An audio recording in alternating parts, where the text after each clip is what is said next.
ABC Sports and the United States Golf Association proudly present the final round of the 1992 United States Open Golf Championship.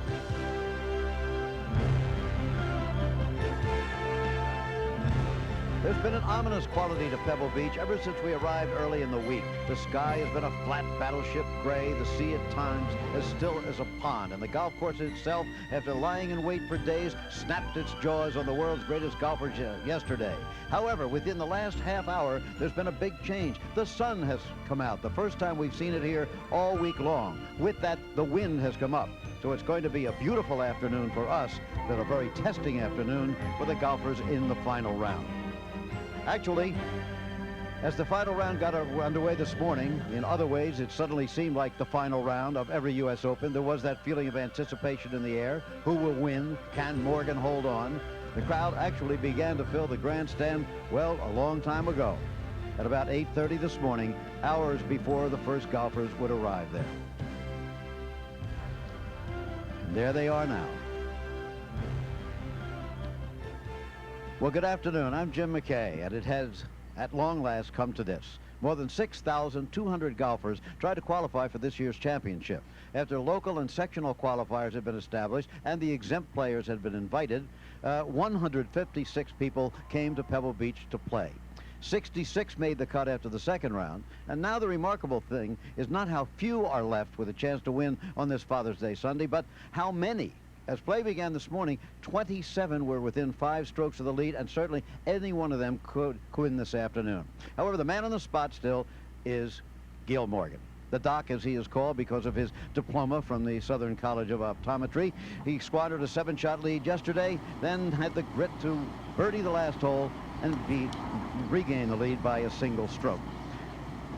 So, for more on that story, we're going to bring in my ABC colleague, Brent Musburger. You know, it's the 27th U.S. Open for ABC Sports, and that was one of the stranger rounds of golf we've seen here in all that time. It certainly was, Jim, but isn't it lovely to see the sunshine? The curtain goes up, the great lady is ready, and perhaps, Jim, Indiana Jones could have warned Dr. Gil Morgan, because just as the Augusta National features famous Amen Corner, Pebble Beach will forever be known now as the course that slaps you around with the cliffs of doom. And innocent Dr. Gil Morgan met the cliffs after his tee shot at the magnificent 8th hole. From the top, you peer across that deep chasm at a small landing area. Morgan took a 6, and the great lady smiled. The cliffs then continue alongside 2 more treacherous par 4s. The march is 3/4 of a mile long, and for Dr. Gil Morgan, it seemed like a lifetime yesterday. He gave back 5 shots in 3 holes, and now those haunting cliffs of doom await their next unsuspecting victim. The graphic tells the story of those 3 holes in this tournament. 140 over par at the 8th, 155 at the 9th, and 84 more at the 10th. Curtis Strange today was 3 under through 7. He bogeyed 8 and 9. J. Don Blake was 4 under through 7, and today, Jim, he bogeyed 8 and 10. I'll tell you, it's going to be tough. There's no question about that. Of course, what you showed of Gil Morgan was yesterday. Today is a different story, and things have begun to happen already. Indeed. Let's take a look at Ray Floyd, for example. This is the man who 6 years ago became the oldest ever to win the U.S. Open. He's lost that title since to Hale Irwin, but he birdied the first 2 holes today, was in trouble on the 3rd, and almost holed out his bunker shot. Tapped that in 4 apart, and he's still 2 under. He's within 2 shots of the lead. Jim, Paul Azinger off early. He has birdied 2 and 3. This is at the 3rd hole. He is now through 4. Azinger at 2 under.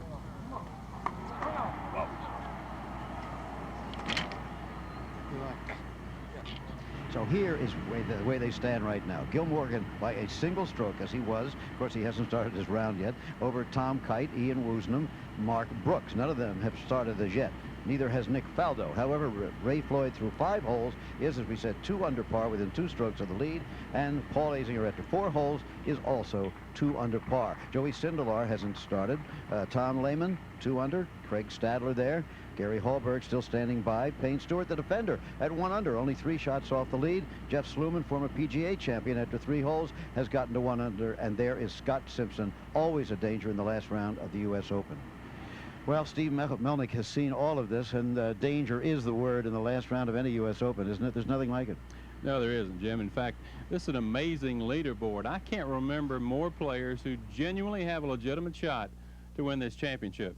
As Jim said at the beginning of the day, there were nearly 30 golfers still in contention. For those who have won major titles, it's an opportunity to add to their greatness. For the rest, it may be their single most important round of golf. Now, let's take a look at our pairings.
Masters title who can handle the heat. He is paired with our leader, Gil Morgan. If Gil can overcome the demons of yesterday's round and go back to his old trusted swing, he should be there at the finish. And here we are on the first fairway with Nick Faldo of Britain. Par 4 hole. Nick has 169 yards back to the hole. It's just 150 though the front edge, and the wind is coming at his back. There's a look at the first hole. The course starts off somewhat quietly with this par 4, then a supposedly easy par 5 on the second hole.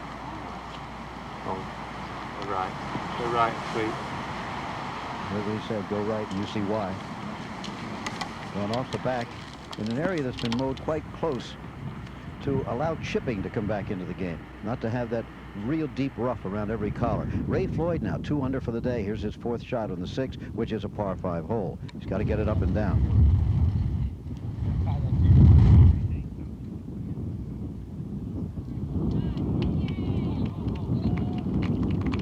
Okay, he's got to make that for the par. Bob Rosberg with Gil Morgan.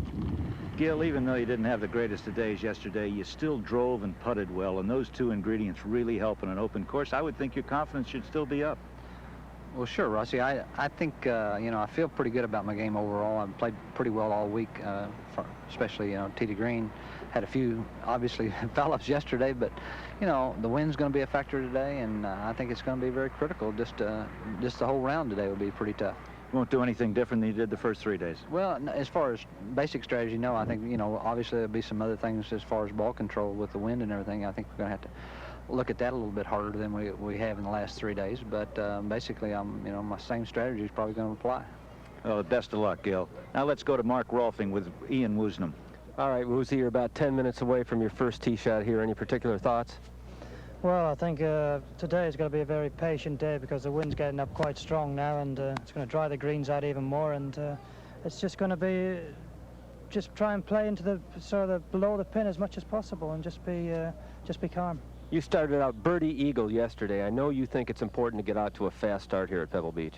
Good, I'd like to have that start today, but you know, if I could start par birdie, I'd be really happy with that. You know, just to get 1 under par after 3 holes or something like that, I'd be happy. All right, good luck today. Thank you very much. Thanks. Now the defender, Payne Stewart. At the second hole, he's gotten it to 1 under, 3 shots off the lead, and this is for a birdie. Second, the par 5. Many of them can reach this in 2.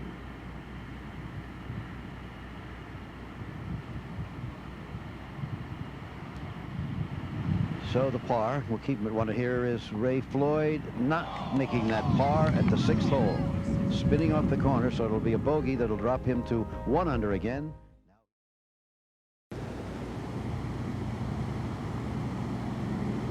Here we are on the first tee with Mark Brooks, a young Texan, 31-year-old touring pro. This is a 1-iron off the first tee, headed toward the right side of the fairway. That's Mark Rothman, who will be with that group. We move out in the early part of the course. Just on the edge there. The other ball you saw there was Tom Kite playing with him today. Tom Kite at 42. He's won more money than any player in the history of the game, but still looking for that first major.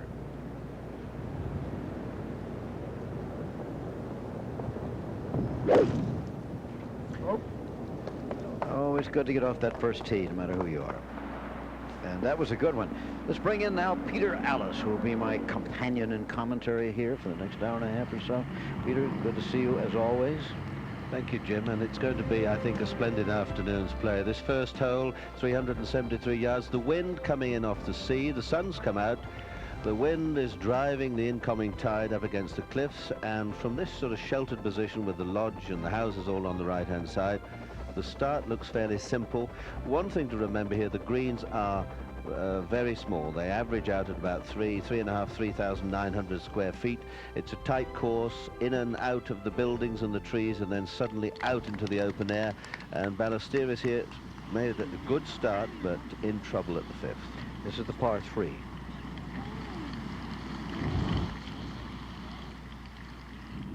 Well, that wasn't too shabby. He's in trouble no more. I think he might have put a bit of chewing gum on the ball before he played that one. It's going to be a very difficult day. The wind, as I say, is brisk and strong. The rough is up. Paul Azinger's made a good start, but he really is in trouble. You've got to just maneuver it round the course onto the fairway.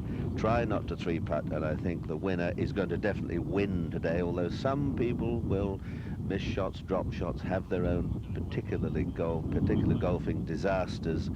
But I think today we will see this championship won, Jim. Let's take a look at the USGA course setup, the way they've done it here. The fairways are 35 yards average. That's a little bit wider than they normally are in the U.S. Open.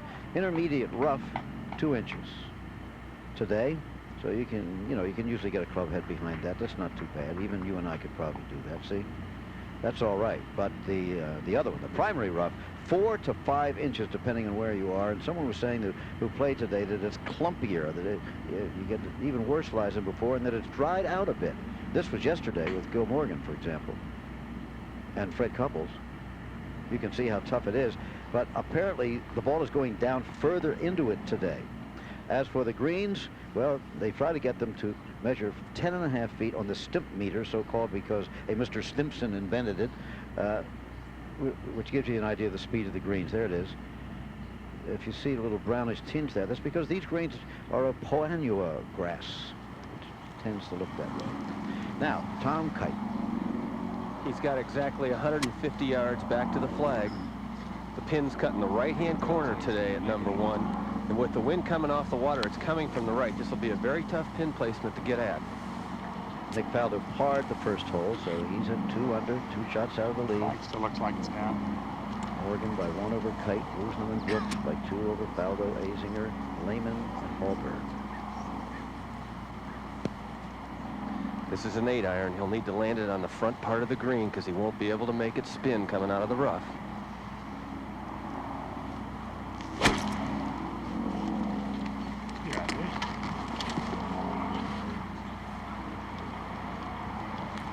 Good shot there. Okay. On the green. Now here's Gary Hallberg up on the second hole. We mentioned earlier that a lot of these players can get on this green on par 5 hole and 2. Well, he's done that. So this is for an eagle. A lot of the pins are up front today, apparently too, Peter. We'll get to that later, huh? Well, I think it really is a day for just finding the green today. It's easier said than done, but that's got to be the game plan, and hope you don't 3-putt.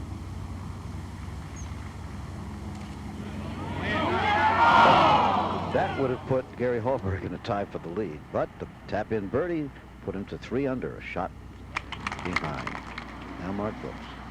He got a little unlucky here. His ball rolled right up against the first cut of rough, so even though it's in the fairway, the rough is going to affect the shot. 146 yards.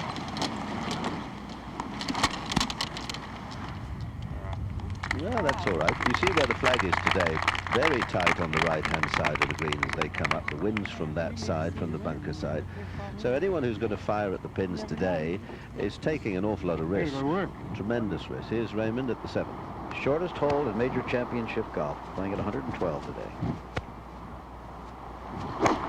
That's a 7-iron, and the hole is playing extremely difficult here today. A lot of wind. That's interesting, and that tells you something about this 7th hole.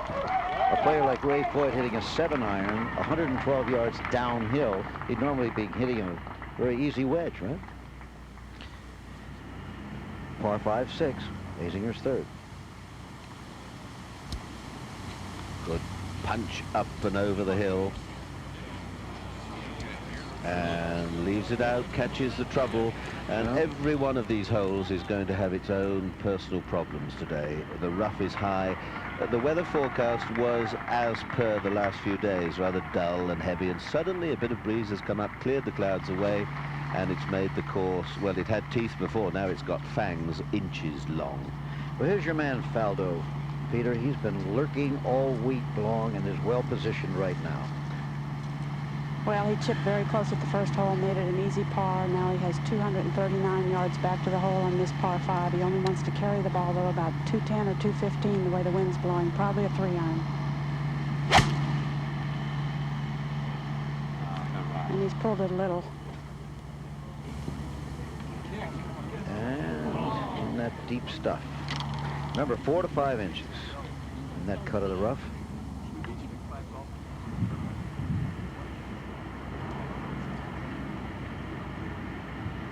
We're going to move back now again to the first tee. It's time for the next group to go off, nearing the end of the starters. Ron Reed. Ladies and gentlemen, this is the final pairing of the United States Open Championship. The referee is Mr. Stuart Block of Wheeling, West Virginia. Mr. Block is president of the United States Golf Association.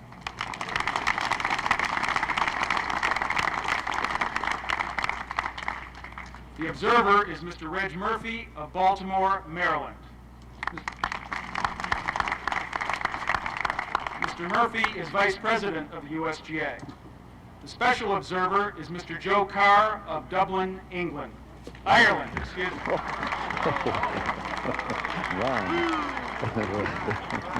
Wars of Mr. Carr is Scotland. captain of the Royal and Ancient Golf Club of St. Andrews, Scotland.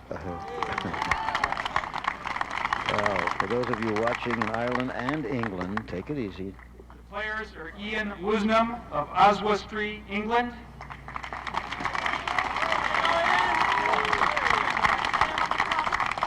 And Gil Morgan of Edmond, Oklahoma.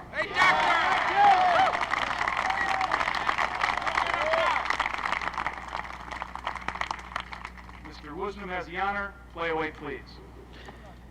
Well, Peter, it's a long. There's a quote from Ian Woosnam. First 6 or 7 holes, try to get yourself to 3 or 4 under par. After that, try to hold on.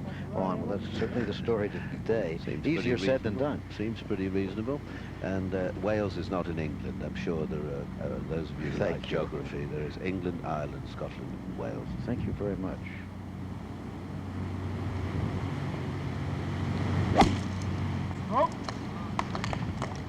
It's a long way from Oswestry to Edmond, but they'll be playing together all the way today.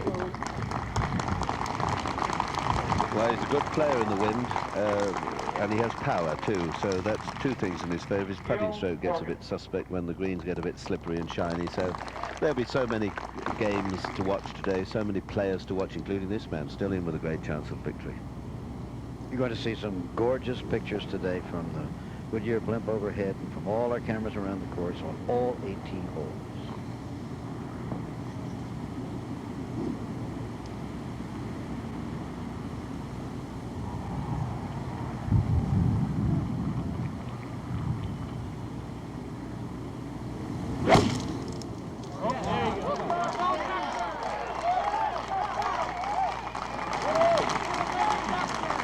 Well, a good start for the good doctor.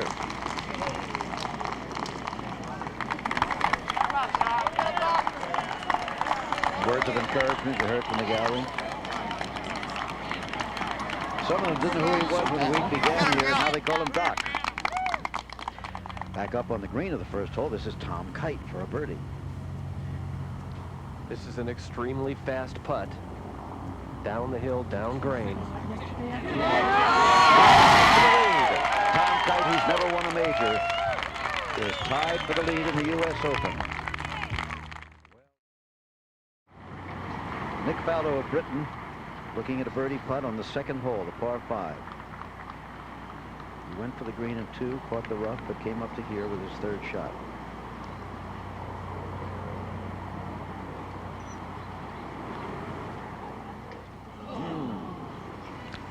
So, that'll be a par putt. Gil Morgan. That was from 165, downwind.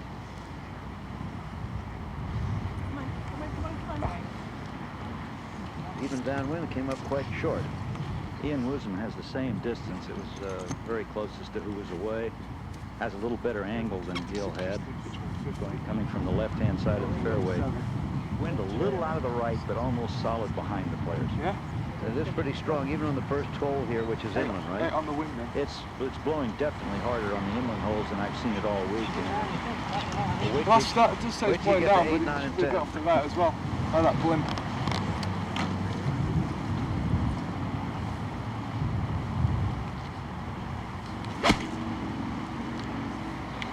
Hold your line. Hold it. Hold your line. There. There it is. The far distant corner of the green.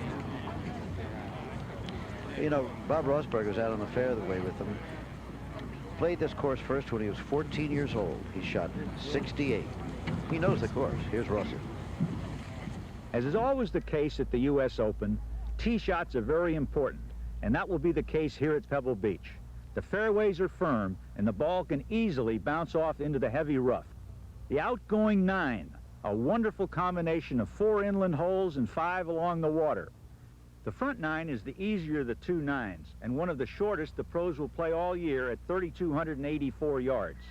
The driver will not come into play very often, except at the par 5s. Now for some specific tee shots, let's go to our colleagues on the golf course. First to Mark Rolfing at the 3rd hole.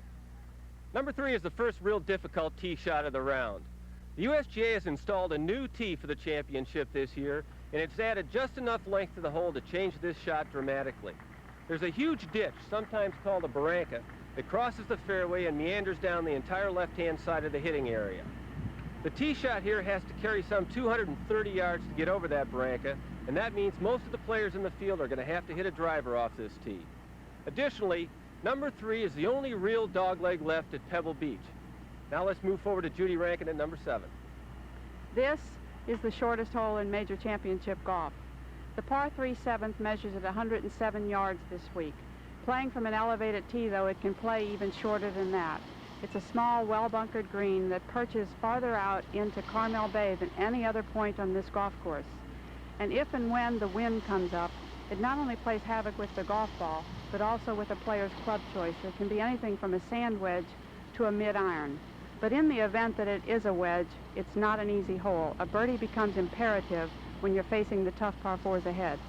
Now let's go to Jerry Pate at the 9th. The 9th hole, 464 yards, is the longest par 4 here at Pebble Beach, but it's not necessarily a driver for these competitors. The player has 2 options. He can either take a long iron and try to lay the ball up on top of the hill with a flat lie, leaving himself a 2 or a 3 iron to a very, very difficult green. Or he can take his driver and try to drive the ball over the hill, leaving himself a short or a middle iron, but the most difficult part about that is he has a severe downhill lie. The tough thing on number 9 is to make the decision. Do you hit the driver or do you hit the iron? Now back to Gil Morgan on the first hole. From 45 feet. The leader, but now joint leader with Tom Kite.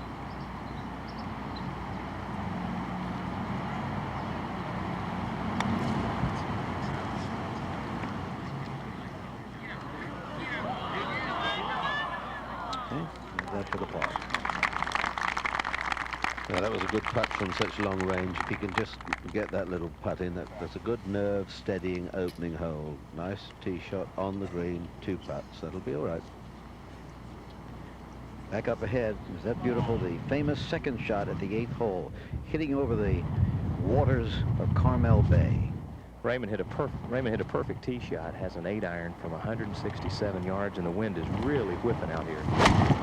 I'd estimate somewhere between 25 to 30 miles an hour right now. That's got to get up. Now you heard Ray say, "Oh no," and carry. You don't want to be long here, though. That's all right in the bunker. We're short of the green. Okay. Ray didn't sound too happy about it. We're going to go back now to a little woozy. 5 feet 4 inches tall this man is, and he can drive the ball 300 yards. How does he do that? Woozen's putt is about 35 feet. The break some to his right.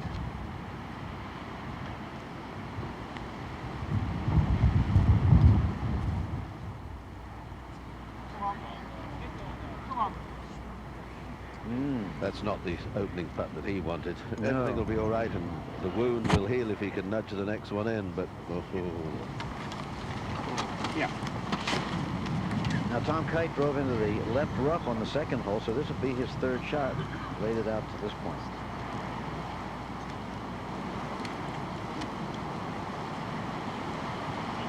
$140 yards for Tom Kite, 3rd shot after a very poor drive here at number 2. Had to lay it up short of the Barranca.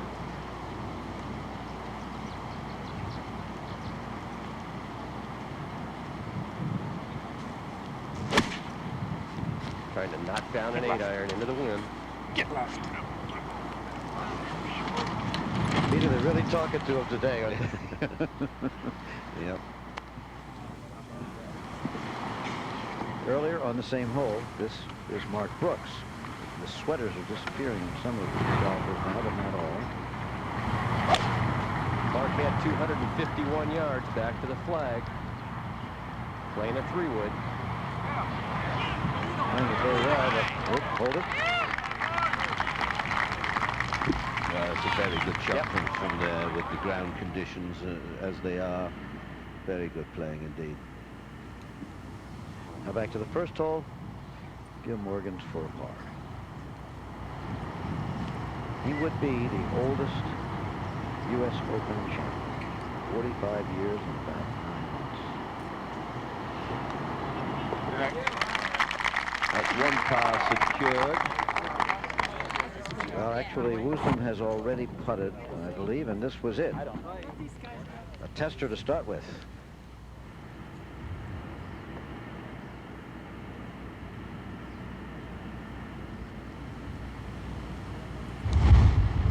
That's just the start he wanted. That's the length of cover. That's just a little shorter than that, but Ian gets quite a bit jumpy on. The greens are not so attractive if you're a bit jumpy. Did well. Green did look a bit bumpy, by the way. We'll be checking various holes. Nick Faldo. Well, he lost his tee shot a little bit to the right as the wind came from his left. It's left him a much longer shot into this green, almost 170 yards into the wind, the flagstick in the front. And let me tell you, the front half of this green, the target looks very small. It's been one of the hardest greens on the golf course this week.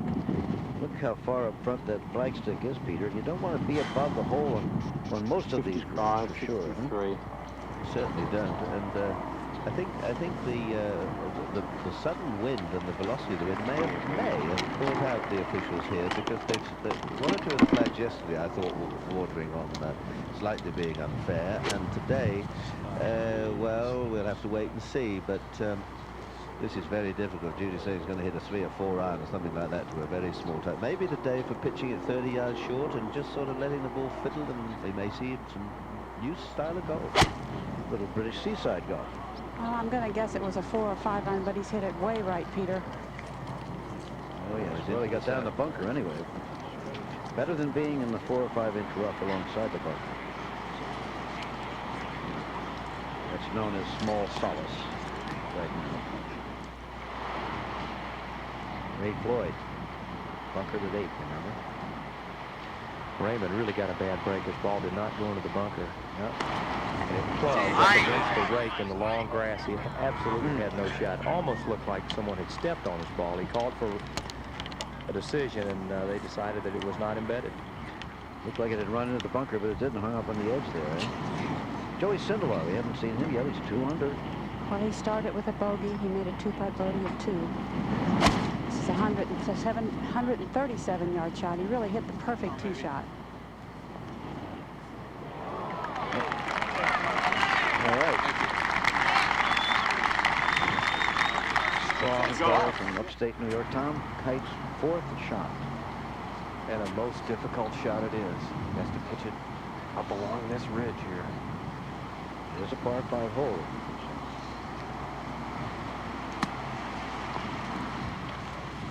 Oh, that took a very bad kick off the side. Reasonable putt for a par. 502 yards this second hole, and again you've got the rather tramline effect of the fairway line down the left-hand side, which looks a bit tame, I think, although the rough is certainly not tame. And then up they go. The problem, of course, as usual with the thickness of the rough, finding the fairway, and then this bunker probably under these conditions catches the poor old handicapped player more than golfers of this caliber. Again, a smallish green, bunkers left and right, but it's been playing fairly easy. 10 eagles, easiest hole on the course. Just happens to be the length of the hole and the way the wind has been, and the direction of the wind today has made that the case. But still, you'd have been plenty of 6s. Mark Brooks has an eagle attempt now. This putt for Mark Brooks at the second green is going to be a very fast one. Second shot ran all the way to the back of the green, and he now has about 35 feet. I'll tell you, he's putted very well all week long. One of the best putters year-round on the PGA Tour, but particularly this week. Certainly at Pebble Beach, under these open conditions, the putting very important. He's been playing very well all winter and all spring. The thing I like about Brooks is he's a very consistent putter. Over the first 3 rounds, he had 26 putts on Thursday, 27 Friday, and 26 yesterday. He makes a lot of these. We saw him make 2 long putts for pars yesterday at the end of his round. Really gave him a lot of momentum, I know, going into today. I take it the orange is for the University of Texas. Pair of Texans here. You would think they'd do well in the wind today. Mm-hmm.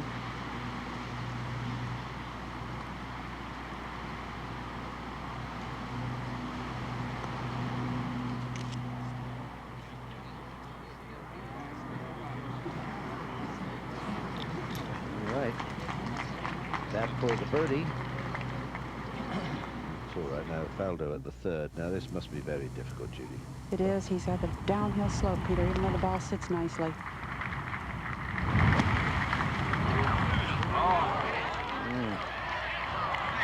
Couldn't do much more than that, Bill. Well, he may have pitched it a bit further and got over the stop. I don't know whether he caught the downslope. It was difficult to see, but every hole's difficult here today. Ray Floyd putting for another bogey now. Remember, he bogeyed 6. He got off to a fast start, but lost it back again. Now Tom Kite needing this for a par on the easiest hole statistically on the golf course, the second. And he's got it.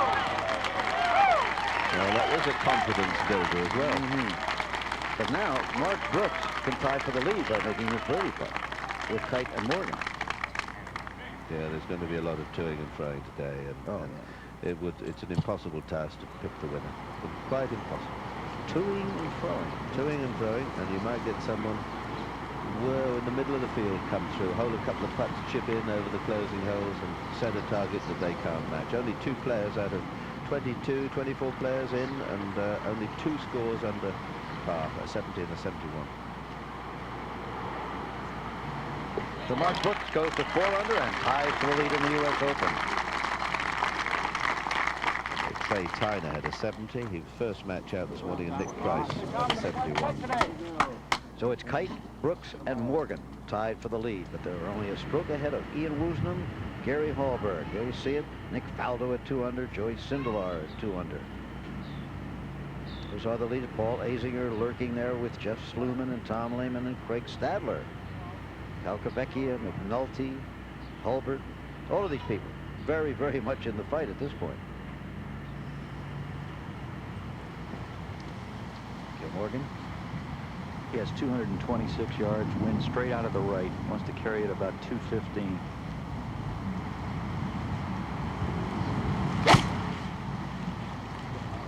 Look out for that tree. Oops.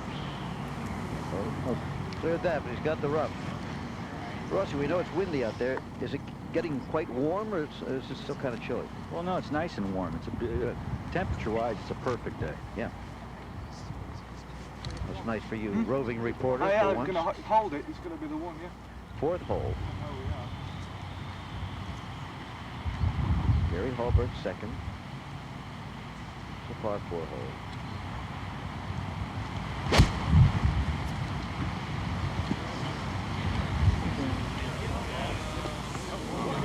Gets the better kick. That was a winner's bounce, wasn't it? Gary Hallberg's game had shown not very much this season on the PGA Tour, and suddenly he just seems to have put it all together this week. Woozy. That was from 224, and he's lost it to the right. Too much. Well, they seem to be losing it both right and left there, Rossi. They're just not figuring the wind right, or is it? Well, both with irons to the green. You'd think one of them at least would have put it on. Yeah. But on they trudge. A long way to go. Faldo needing that for a par. Whoops.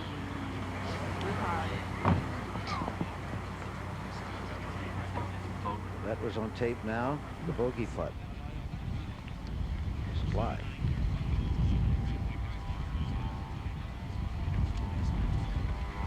All right, but Nick drops to 1 under. 3 shots out of the lead now. Tom Kite on the third. The wind right in his face right now here at number 3.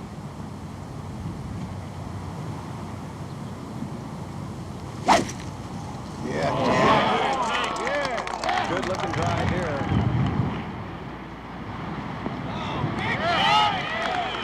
I would say so.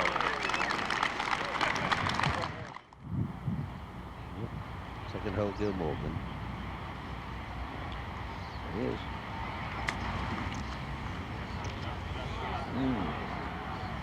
Didn't take a great kick for him there. Also, while we were away, we take a look at Ian Woosnam's shot. This was a tremendously difficult shot. Downwind out of the bunker to try to land it just short of the green, but it carried on the downslope. Oh, boy.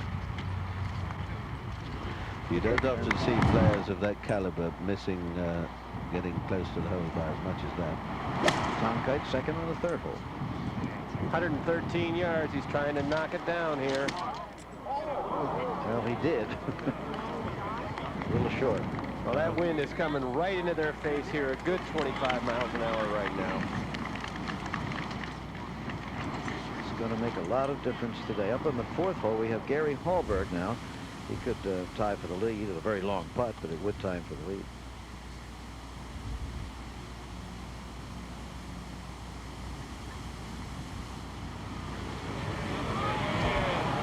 Not that way. Not that way.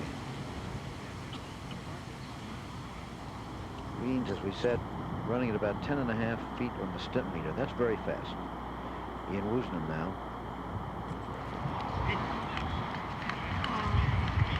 Yeah, it doesn't want to 3-putt this. The par will be okay. Go on. All right. We'll have that then for the par. He was hoping for birdie or eagle. Now, Gary Hallberg on the 5th tee. The par 3. Ooh, that hurt. Let's hope nobody's severely damaged. It sounded like rubber on bone. Hope not. Difficult hole this to judge today, Jim, with this wind as strong as it is, swirling through the trees. Very hard to get the right club selection. Both the wind and the sun, if anything, are going to dry out these greens and make them even faster. Now at the fourth hole, Nick Faldo. The wind whipping across this hole from right to left, 125 yards back to the hole. If he tries to hold the ball into the wind, at all. He really hasn't hit a lot of club. It's going to be very, very difficult today. These are the supposedly easier holes on the front nine. Wait till the back by the sea. Second hole, Gil Morgan for a birdie.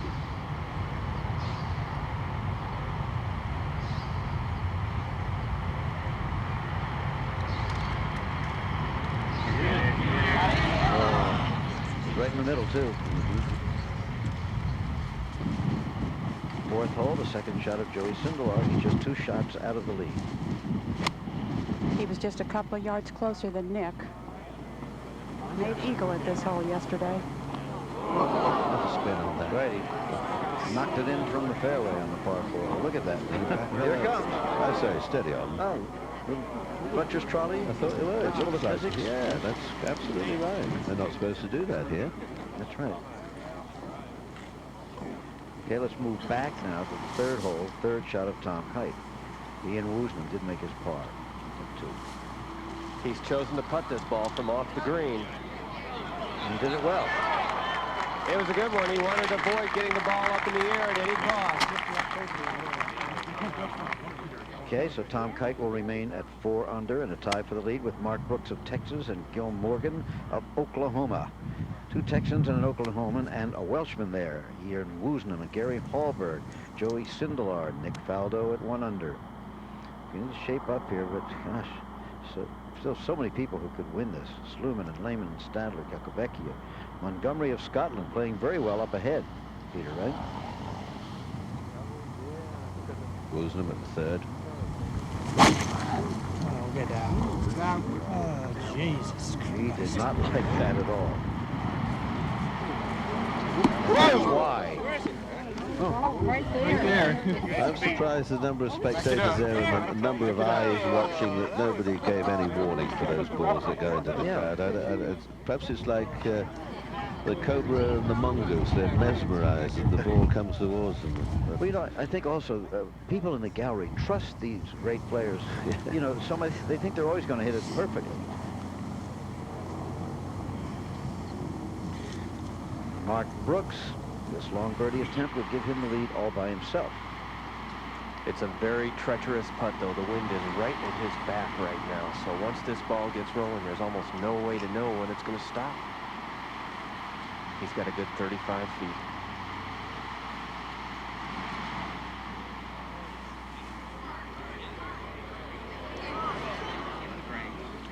The greens are very fast. It almost seems like some of them are being overly cautious with them, Peter, coming up short. Yeah, well, I think it's going to be a day of attacking when you can, which won't be very often, and defending when you've played some good shots. Here's Faldo. Fourth hole, very much of a seaside type hole. Now look at this one, how short this is. Go away from him. Yeah, I'm not sure that greens were meant to be that quick still.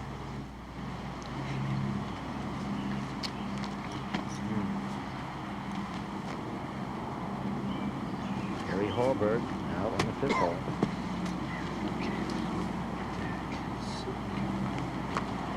He's faced with a very difficult shot. It was a wayward tee shot, but he's to the side of the green where the spectators have been, so it'll be dry and trampled and not very inviting. So once again, the game plan from here is just look at it, get a clear picture of what you're trying to do, and accept the fact if it looks very dodgy that you take a four if you can. You see that was lying very tight. He skinned it a little bit, thinned it, got away with it. Almost looked as if it may have caught the side of the hole or the flag or something, because suddenly that ball took spin. It looked as if it was going to scuttle right through, but it didn't. Morgan at the third.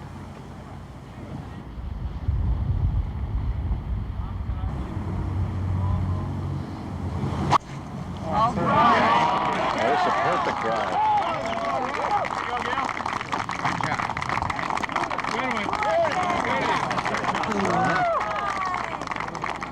Quite a number of these fairways have a severe-ish slope on them, and when the grass is cut so tight, it's to his Brooks for a par.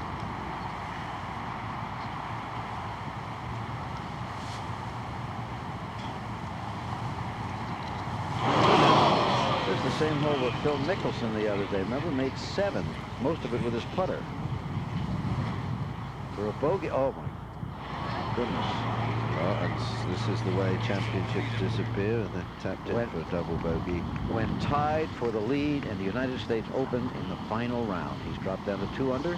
He's 2 shots behind. Just that quickly. It all happened with the putter. Well, missing the green, Jim, really is the killer here. That's why we're going to see a lot of conservative play. Now, Kite for a par. He's going about his business. Nice. He's taking it every hole. It's going to be a day for pars. Pars, every holy par is going to seem like a birdie on a normal day. Well, that's very much Tom Kite's game. He can par them with the best. Very consistent player there. Now we have a 2-way tie for the lead. Tom Kite and Gil Morgan. But still, it's always Gil Morgan in there. Looked like he had blown the thing wide open yesterday when he lost 9 shots to par in 7 holes, but he came back, birdied 2 of the last 3. Watch Montgomery, level par. He's even after 14 holes. He's only got 4 holes left. If he can finish the last 4 holes in par, he could set a very good target. So there's so many permutations here, Jim. Well, that's just the fascination of the game. 3rd hole now, Woosnam in trouble. From 155, not a bad lie, not deep, but it's sort of in a pocket. And from that angle, this is an extremely hard shot because he can't land it to the right and short of the hole. If he lands it short of the green, it's going to kick straight left. Wind blowing very hard. Into him, right? Right into him, Jim.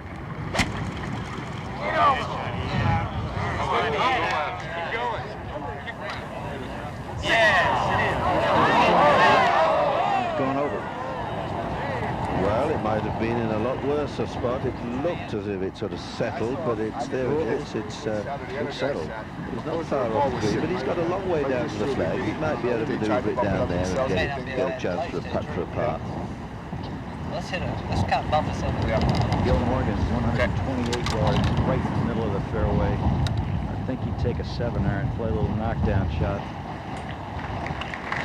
I don't think he's going to take an 8 and let it get up in the air.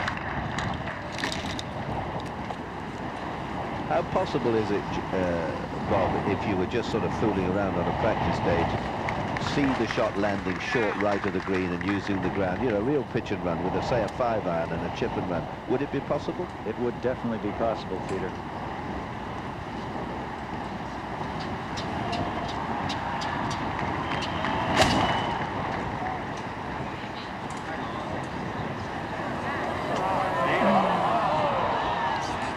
Well, it got up a little bit when you saw what happened. It's fascinating, really, that nobody, even those that are way behind and with no chance of winning, don't see the possibilities of taking even a 3-iron and just chipping it along the ground. Perhaps they're long forgotten arts of sort of strange, funny little fiddly shots like that, but sometimes they're worth a try. Kite at the 4th.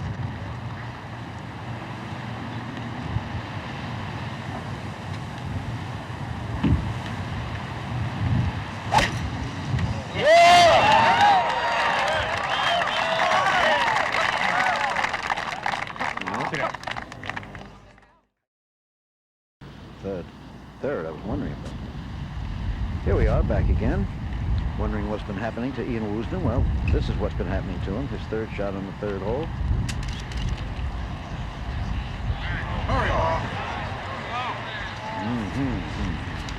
That ball came off very high on the blade. It really didn't have any sort of drive to it at all. This was Morgan from the sand, again on videotape. Morgan tied for the lead with Tom Kite. Still there. It's just impossible to spin the ball out of the bunker. And for the first time in a long while, he may be out of the lead. Here's Kite, 4th. 103-yard 2nd shot. Pin cut on the right, wind coming from the right. And that is not going to be a very friendly spot back there. And you can see the seagrass whipping there in the breeze. Gil Morgan, who comes from Oklahoma, where the wind comes whipping across the plains. He's familiar with him. This is for a par, though.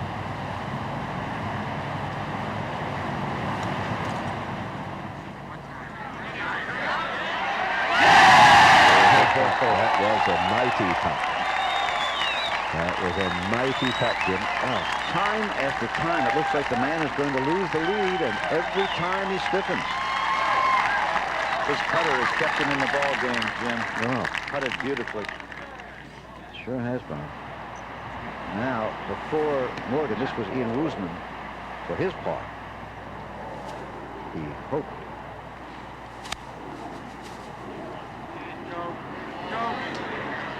Left it off. So Woosnam drops to 2 under, 2 shots behind the leaders.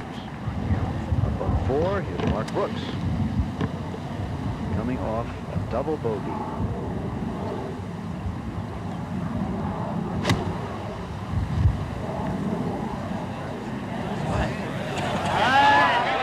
Okay, good shot for Brooks. It hasn't shaken him, apparently. All those putts in the previous hole. So there it is. It's still Kite and Morgan, but let's check the others. Woosnam, Brooks, and Hallberg down. 2 shots behind. Sluman and Sindelar, 3 shots back. That's the way it is at the moment. And here is Jack Whitaker with a man who knows what it's like to win the U.S. Open. Well, Jim, we want to make one last word about the beauty of this place. You're seeing it in sunlight today, and the reason it enjoys such great health is due really to one man, Samuel F.B. Morse. He was a tough-nosed Yankee from Massachusetts, an All-American fullback at Yale who came out to seek his fortune in the West. And he worked for the All-American backfield of American Manifest Destiny. That would have been the 4 railroad tycoons here in California, Huntington and Crocker and Leland Stanford and Mark Hopkins. They owned the Monterey Peninsula, and they told Sam to come down here and liquidate it. Well, he liked what he saw, so he got a banker friend and he bought it. And for 50 years, he made all the decisions here, put in the golf courses, and ran the place with an iron hand. He should be remembered for one heroic decision, and that was when he took over the meadows that swept down to Carmel Bay and Stillwater Cove were set out to be real estate lots. And he said, no, no, no. We're going to put the golf course there, fellas, and we'll build the houses up on the hill. Can you imagine high-rises on the 18th and condos on the cliffs of Doom? Bing Crosby said without Sam Morse, it would have been Coney Island. Now, I accept Coney Island as a great piece of Americana, but it would have been an insult to Mother Nature to put it on the shores of Carmel Bay, the ultimate matricide. So if you ever come out here to the Monterey Peninsula to play golf or just to wander through Del Monte Forest, say a little prayer of thanks to Sam Morse. He got it right the first time. And a man with me now that got it right several first times, Jack Nicklaus. Jack, a kind of day reminiscent of 1972 here, hmm?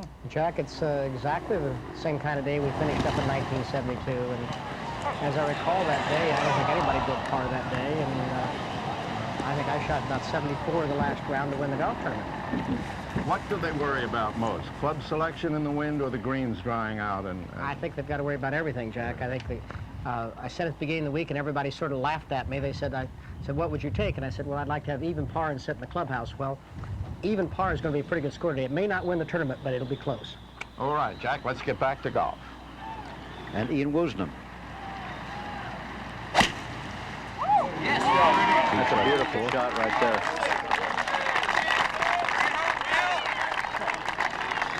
Easy, 2 shots back. Good.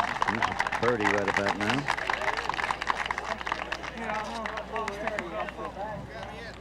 Al Gil Morgan has already hit. We'll take his shot a moment ago.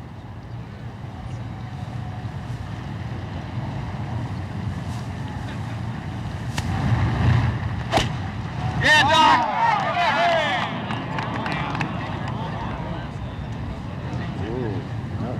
Somebody said, yeah, Doc. How about that? No, Doc. No doubt indeed. And news from up ahead is that Colin Montgomery is 1 under par with 2 holes left to play. So just imagine being 2 holes away from perhaps making a real page of history for the big Scotsman. 3 under for the day. Tom Kite. This was for his par. No.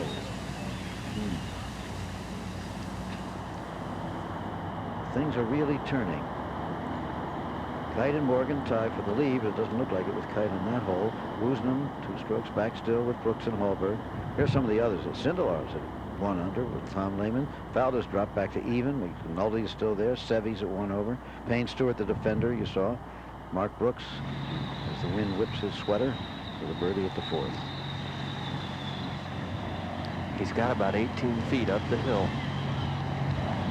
Pretty slow putt right now. It's right directly into the wind, and he didn't play nearly enough break. Oh, look at that. Haven't stopped. Yeah, fine. Comes to rest. That'll be for the par. Last hole missed a couple shorter than that.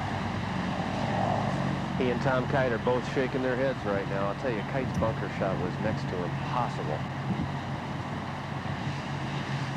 Tom Kite will not be tied for the lead if he holds this. Eventually. It'll be Brooks first. It really is hard to describe just how tough the conditions are out here right now. Tom Kite's third shot was played from about 25 feet from the hole, and then he putted the next shot from about 40 feet from the hole. If Mark Brooks's ball had not stopped right where it is now, about 4 feet below the hole, it might well have rolled all the way back down to the front of the green.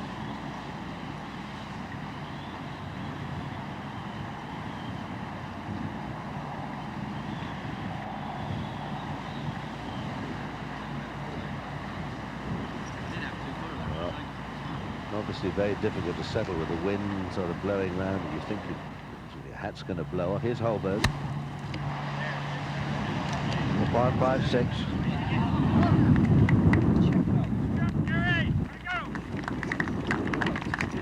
It should be his third shot. Now back to the 4th. Here's Mark Brooks for the par. Yeah, this time he got it right. On this hole, he got it right. Not an easy one either. Now we'll have 4th hole again, a cracking little hole, only 327 yards, and I expect the mightiest of hitters will have driven this hole when the conditions have been favorable. The great thing under these conditions is to first of all find the fairway from the tee, leaving yourself 100, 110, 120 yards, whatever it is, but again a narrow green. And you saw what happened to Tom Kite when he went beyond it. Just very impossible to get close. He got this for a bogey, only to drop 1 shot. He pushed it out too much. That's influenced by the wind and conscious of the wind blowing. And we're going to see an awful lot of errors today. And that's why Colin Montgomerie up ahead. I mean, he's now on the 17th. If things go with him, and well, if he finished 4-5, he'd still put in a good show. Yeah. What's interesting, I think, too, is that Gil Morgan now suddenly has a 2-shot lead again over Kite and Woosnam, Brooks and Holberg. Now here's Colin Montgomerie, 28-year-old Scottish touring professional. He's an unlikely combination. He is from Royal Troon, Scotland, and attended Houston Baptist University. Yeah, he's 13 holes ahead of this man, Morgan. That was from 135 out of a decent lie in the rough. It's going left, though. Into the bunker. Into the bunker. So no one's moving forward except Colin Montgomerie right now. Just about. They're all going backwards. Ian Woosnam has 135 yards also. The wind just howling out of the right. Really, that's strong. Now we can see it's really blowing, Jim. It's blowing 25, 30 miles an hour now. You can see the flag.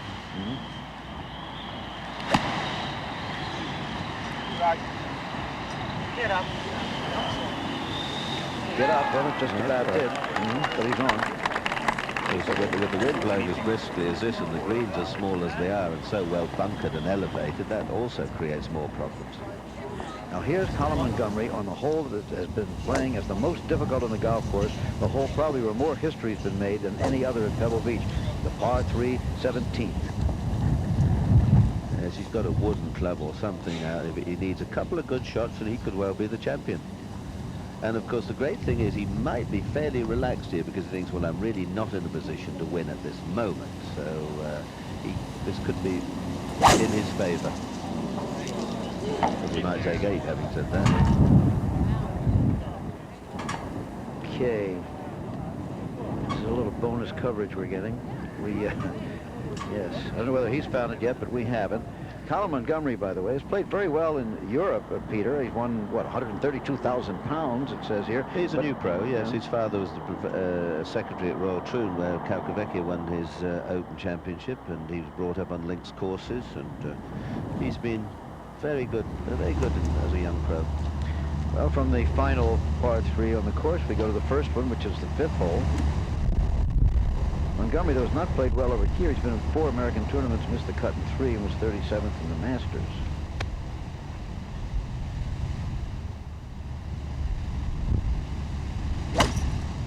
.169 yards at the 5th today up the hill for Tom Kite. Yep. Well. Gil Morgan. 3rd shot at 4. Very difficult bunker shot. You leave it short 99 times out of 100 because you don't want to put it past the flag. Everyone backing up to Colin Montgomery, perhaps.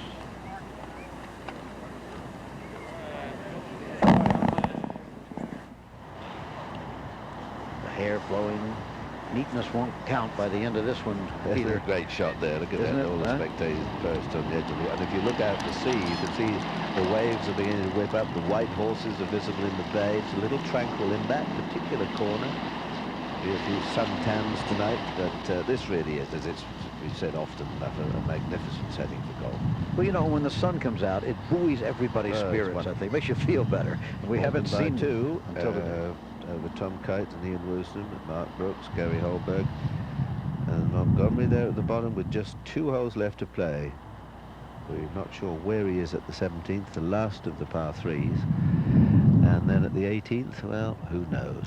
He's 3 under on today's round, so he's having a fine round of golf. Yesterday, shot 77. Yeah, finishing with 2 birdies in the last 3 holes, which so suddenly from nothing, he's conjured up a chance of perhaps being this year's champion. Playing in his first U.S. Open is Colin Montgomery. Would that be something? But back here on the 4th hole, we have Woosie, little Woosie, Ian Woosnam of Wales.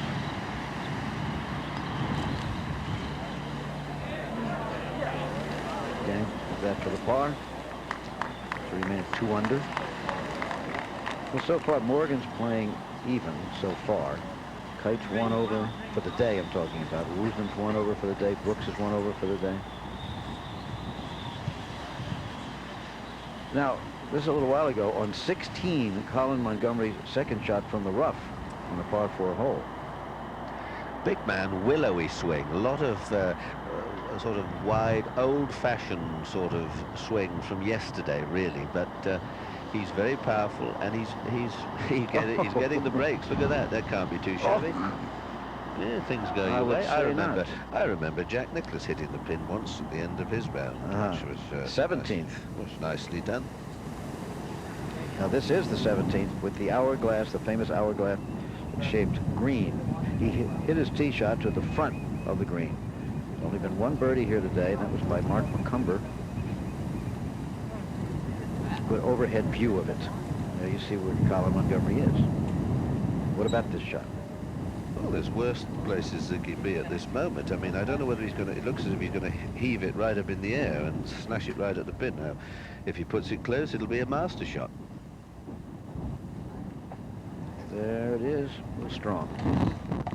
But to get over that hump, he almost had to hit it. Well, if he 2 putts for a 4 and gets no worse than a 5 at the last, he'll set a very good target. Tom Kite bunkered again on the par 3 5th hole. And he'll have another big one for a par. Remember, he's fallen back to 2 under. He's 2 shots behind the leader. Man, I just spun the cover off of that one.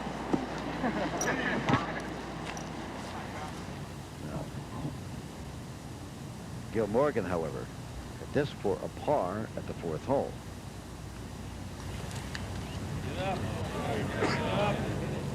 He'll have that for a bogey. Now we're live. Should he miss this, he'd drop back into a tie for the lead with Kite, Woosnam, Brooks, and Holberg. Makes it, he still has a 1-stroke lead.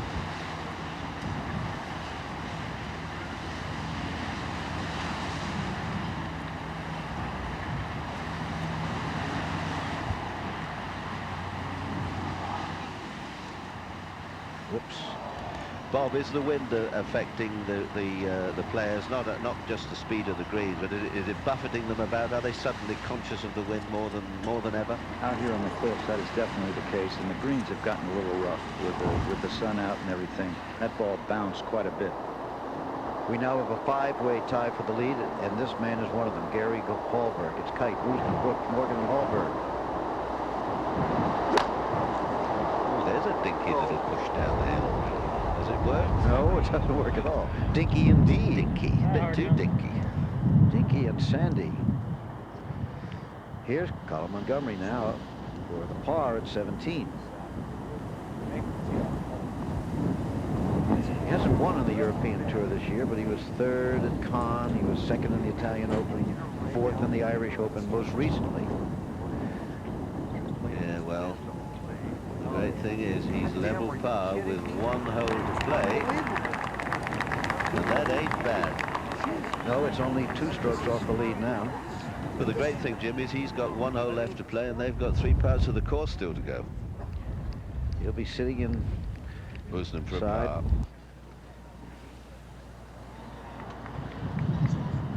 All right. Woozy stays in that blanket tie for the lead. 2 under. Now, Tom Kite, however, needs this for a par at 5 to stay in that group. This is not an easy putt, Kite, Scott. It's very fast. I'm going to break to his right.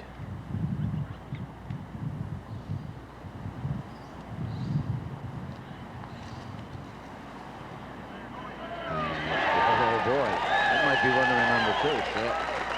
Indeed, Tom Kite getting it down for a par to stay in a tie for first place in the U.S. Open.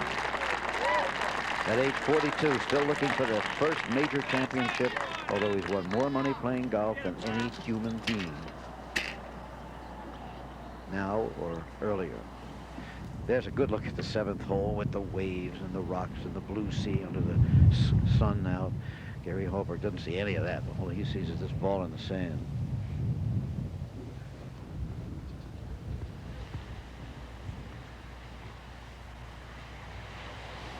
You see the flag with him.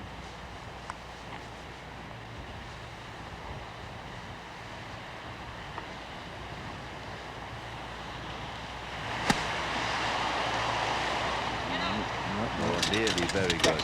Yeah.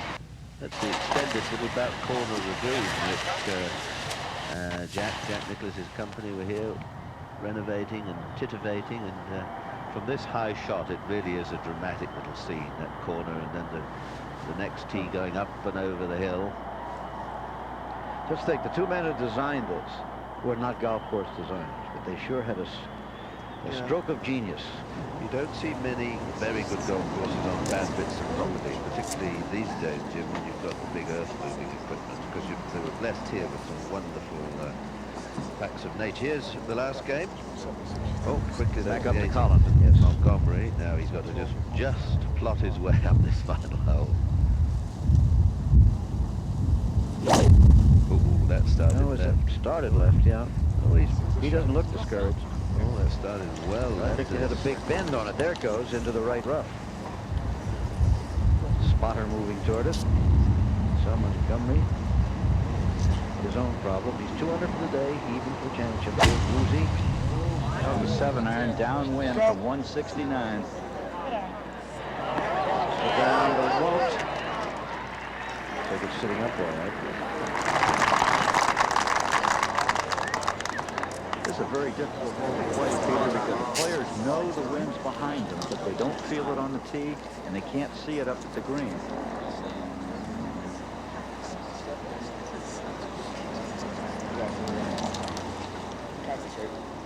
Here was Jack Nicklaus 10 years ago in the U.S. Open at this hole. He had birdied 3 and 4.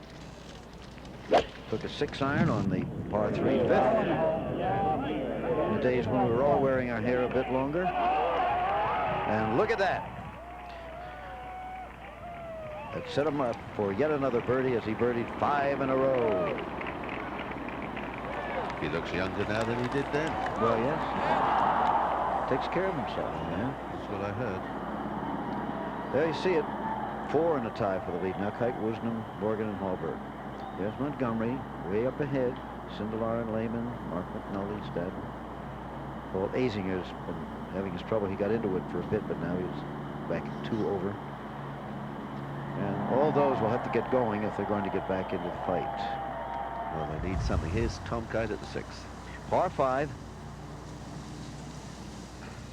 Big chasm on the right, doesn't come into play on tee shot unless you really bend it. And eventually you go up that hill to the green.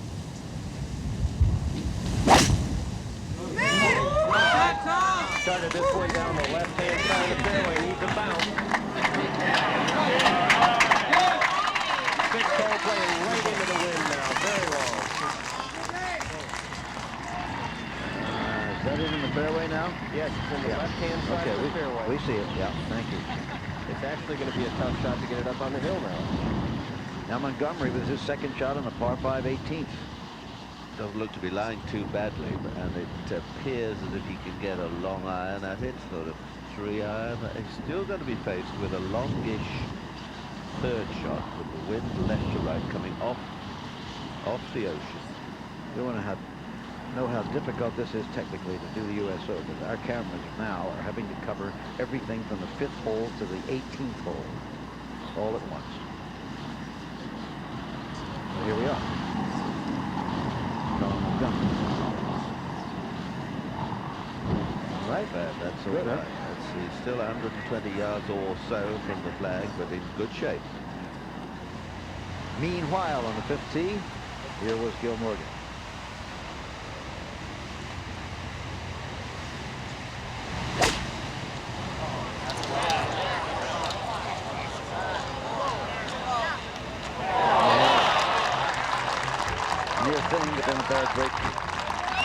Kicking off the side of the hill. Quite a tale indeed, Jim, and it's beginning to look like we're not going to have so much a winner of this U.S. Open as we'll have a survivor. At the 5th, here is Gil Morgan.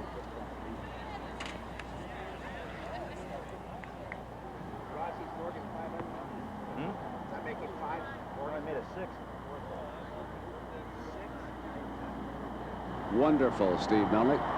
We said it yesterday, Gil Morgan was one of the best lag putters on tour, but this is absurd, Brent. He has made a number of putts now over 25 feet.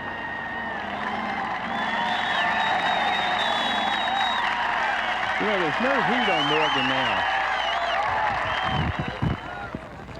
Colin Montgomery, this is his 3rd shot at 18, and he would be delighted to go into the locker room and sit down at even par. Wind blowing hard from his left. But it'll be tough up and down right there. And look at that flagstick flapping in the breeze. Just a couple of hours ago, the wind began driving the mist out of here and drying up these greens at the same time. Now it's Ian Woosnam for a par at 5.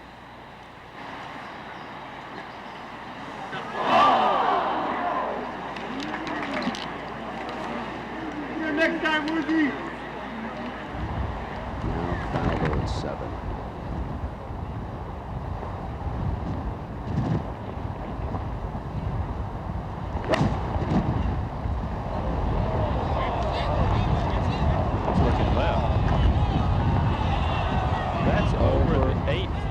To the rocks off the 8th tee box there. That's how treacherous that wind has become, Steve. Well, if you get it turning the wrong way in the wind, you can't stop it.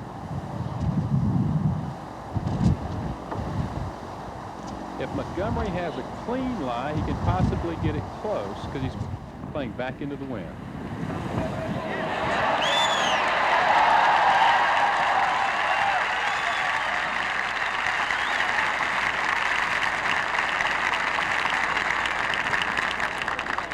Jack Nicklaus, I want you to tell the public what you told us just a few moments ago when Montgomery was striding down the 18th fairway.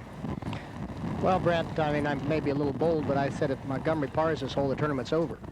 And what I mean by that is that it's obviously not over, but you've got 14 holes of golf by the other players under conditions that are just unbelievably difficult. I mean, conditions we've had the first 3 days have not been difficult, and nobody has been able to play it. But here, it's just going to be very, very difficult to finish. All right, Steve, here now is Faldo at 7. He's just in the hazard, but able to play the ball. Actually has a fairly decent lie, but a very awkward stance, and going back with the wind hurting him. His first shot he played with a very long club, either a 4 or 5 iron, tried to play kind of a half boring little long pitch, and the wind just threw it away. He's really been struggling on the greens. Still in deep trouble.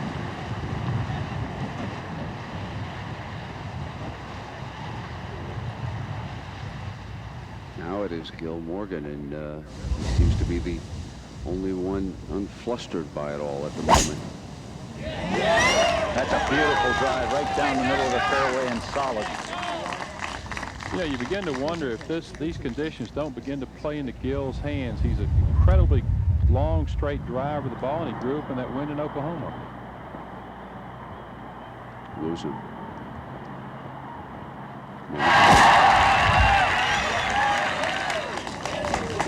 You know, Gil has been through that position of making all his mistakes. He's been through what he thinks is his embarrassment in the golf tournament, and you know, he may just hang in there. I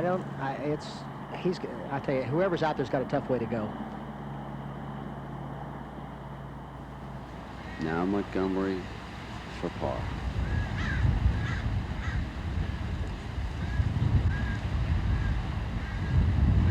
And the Scotsman will take it in at even and wait and see what's happened.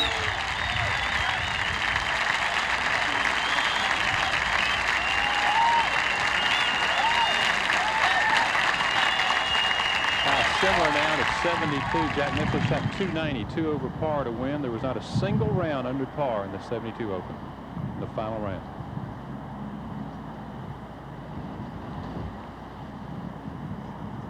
Brent, remember we commented about the scoreboard being littered with red numbers. We're down to 5.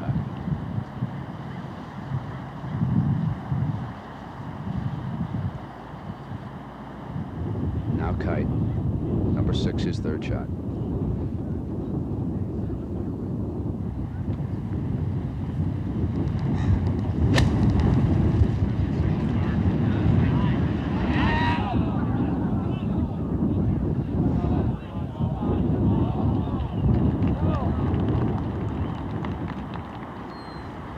Waiting for his second shot here. He's going to take an iron and just try and put it in the fairway above the hill. It's kind of interesting that Woosnam, as long as he is, was outdriven, hit a good one, and was outdriven by Gil Morgan here.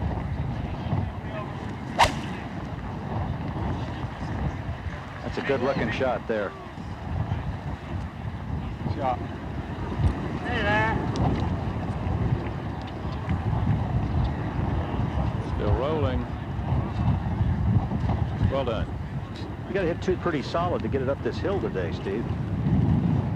Well, what a deceptively difficult hole this 6th has become, with the wind blowing right into the players' faces. What was a reachable par 5 for 3 days is anything but that. There you see the steep drop from the fairway down to the fairway, and then the important part is the incline up to the green. It's a 90-foot rise from where you play your second shot to where Woosie just landed his.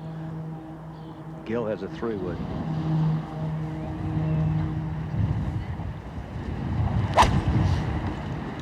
And that's a long ways to the right. Look out for that one. There you go, ball. That's down the cliff, Rossi. Well, that's a killer. That is really a killer there.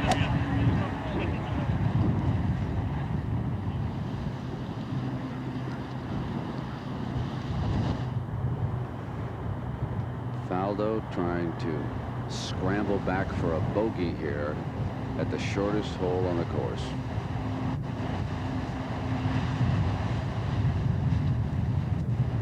Well, the wind has become such a factor putting. I mean, the greens are a delicate matter on the best of days. Today, you can't hold yourself still over the putt. The wind blows the ball around, very difficult.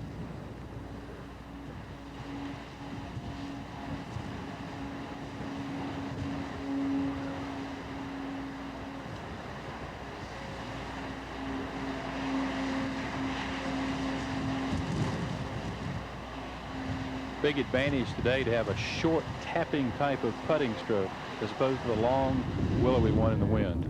Meanwhile, Brooks birdie putted 6.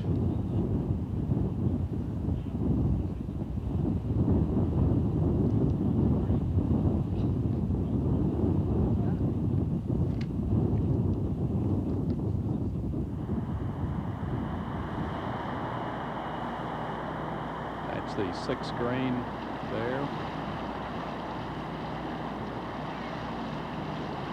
Tom Kite's played 3 fine shots just to get on the regulation.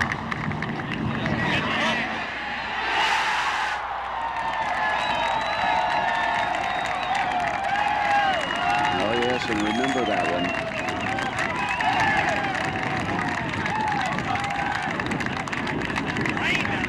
You'll have a lot of backers the rest of the way. Sentiment is big in golf. Here's a fine winner who has never accomplished what most try to do, and that's win a major tournament, and now he has a chance on this Sunday. Or incredibly, Brent, only 2 top 10 finishes in 20 previous U.S. Opens. Good swings down after 7, and you take that trek up, and you're looking down from above at those cliffs of doom, the ones that will bring such memories back, haunting ones at that for Gil Morgan. And at one time today, no one was managing to solve the riddle of the 10th hole. 14 of the last players to play 10, 3 triples and 7 doubles.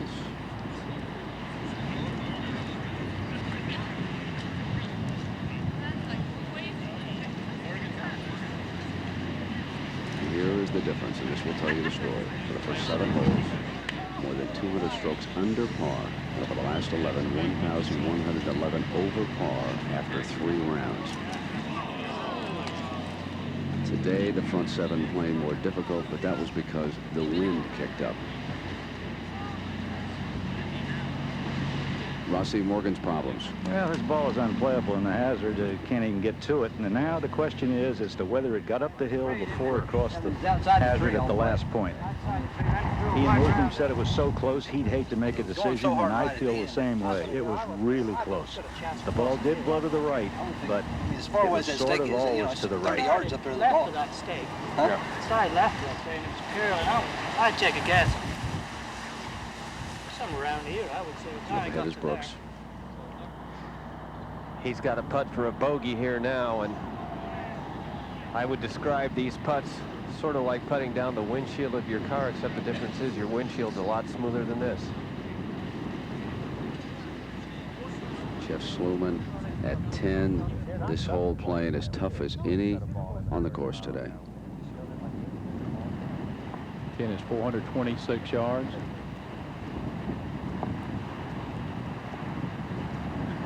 Marshall's are waiting for somebody to make par here.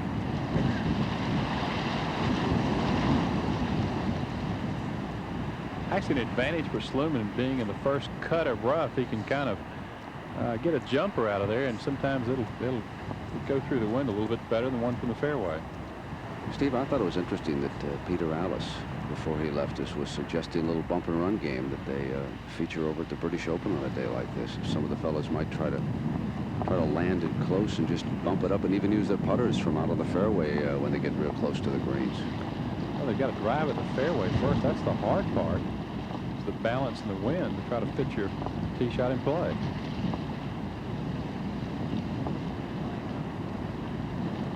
This is incredible. Sluman did not even try to go at this green. Well, there he was bumping it along, didn't he? He actually laid up. Bumped it right to the front of the green. Yeah. You're not going to hold it on many of these greens right now from there, are you? Now let's take a look at Brooks. This is on tape for his bogey.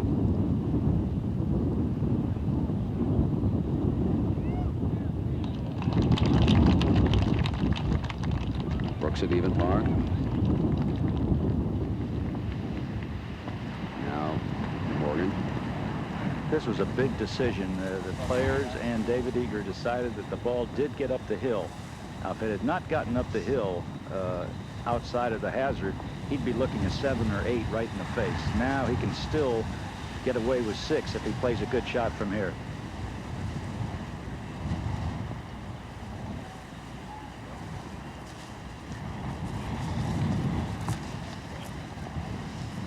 So Kite has moved to the 7th tee. He's got a 6-iron here. They've been hitting anything from 3 irons to 8 irons. This one's going way left. It's a wall where Nick Faldo hit his, only Faldo was even deeper beyond, wasn't he? Yeah.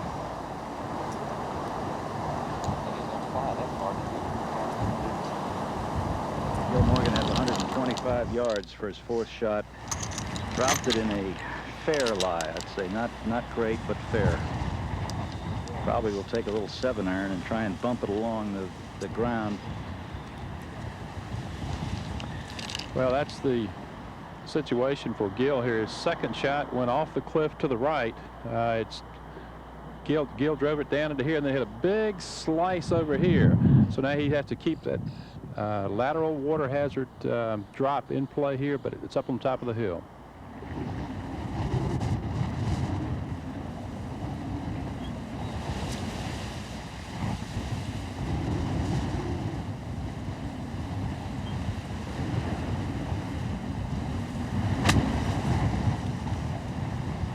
It's going to be short left. But all things considered, not in bad shape. Brooks at the 7th tee. He's got a 6-iron also. This one's headed to the left. And into the bunker. Ooh, but plugged. Woosnam. That was from 120, little punch shot.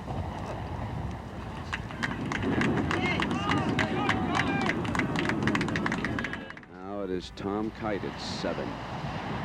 He's pitching the ball back into the wind. May help a little. Easy. Hit it. Hit it.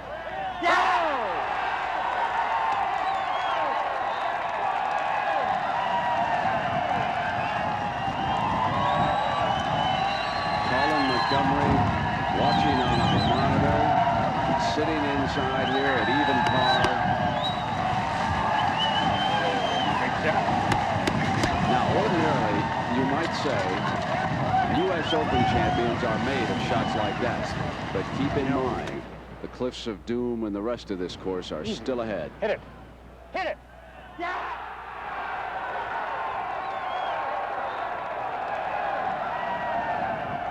Well, he's holed a long putt at number 1, another good one at 5, a long one back at 6, and now here. That was caddy Mike Carrick wishing it well.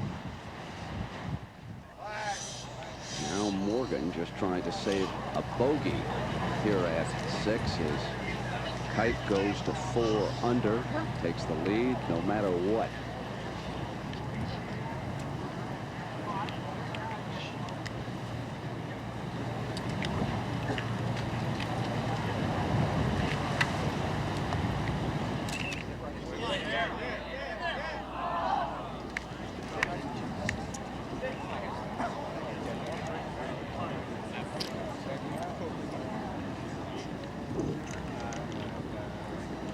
You know, when the wind blows like that, it adds a third element. You know, there's pace and direction and now wind to contend with once you reach these putting surfaces.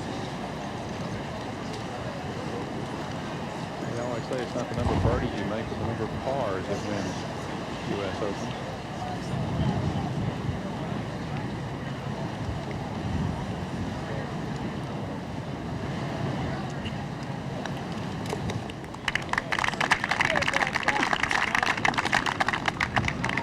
Quite extraordinary. Morgan loses 2 more. He and Woosnam at -1.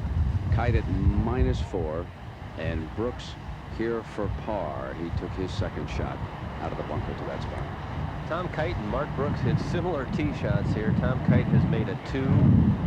Mark Brooks now putting for a bogey from about 7 feet. And he will fall behind Montgomery. The situation.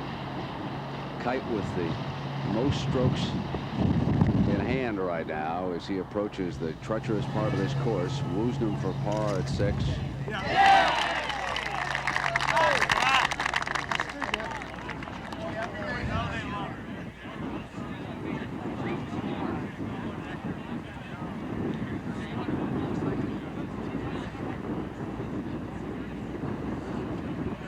That sound tells you the story of the day.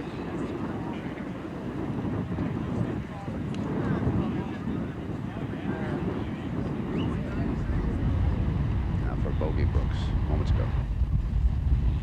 This is number 7.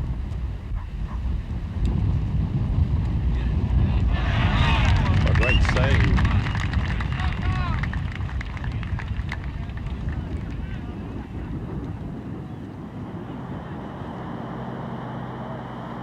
There's the tee high above the par 3 7th. Ordinarily, you get to that point, and these great players simply take out wedges and throw it down there at the green. Not today. It's only 112 yards, Brent. I think it is, mate, yeah.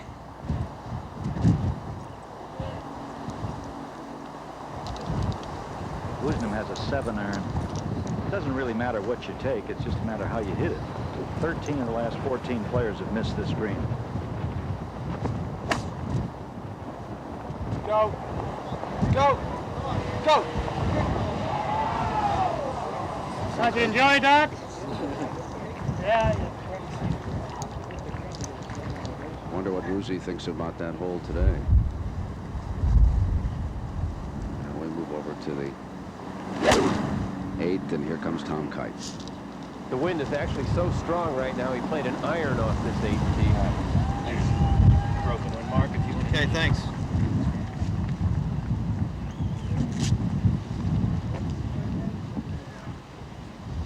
Maybe good floating. Looks like Morgan has taken a 5-iron.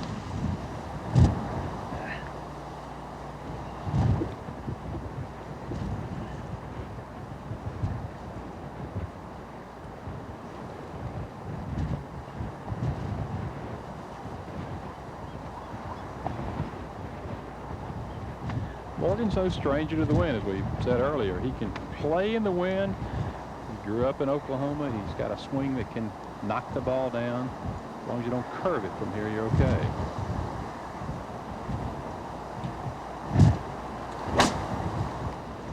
Oh, and this one's gone way left.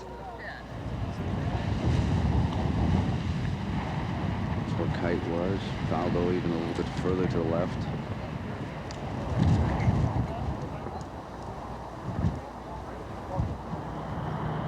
Well, all the horror stories about the 7th have come true today. Colin Montgomery with a 70, able to smile. He's with Jim McKay. Jim? Well, Colin, first of all, congratulations on a fine 200 par round of 70 today. What is it like to play Pebble Beach today? It's a little bit different than the days before, isn't it? Yeah, it's not much fun. I was fortunate. I started off about 10:20, you know, 2.5 hours before the leaders went out, and I managed to play the first 6.5, 7 holes with just a breeze blowing. Now it's a definite wind, and it's a different golf course now, completely. Tell us something about yourself. Your dad was the secretary of Royal Troon, is that right? Yes, he still is, yes. Yes, he got the job back in about 84, 85 when I first turned pro. And that's what we'd call club manager, I suppose. That's right, like that. yes. Yes, secretary manager of the club, you know, golf director, I suppose. And so golf's in our family, certainly. You know, my brother and mother play, so yeah, you know, golf's in our family, and coming from Troon, Scotland, you know, as I do, I'm used to this weather, and I think it probably helped me. You know, my swing has been brought up hitting the ball very low, and some people laugh how low I hit the ball, but you know, it helps on a day like this. Now, sure. What? There's a fine Scottish boy from Troon, Scotland, doing at Houston Baptist University. How'd that happen?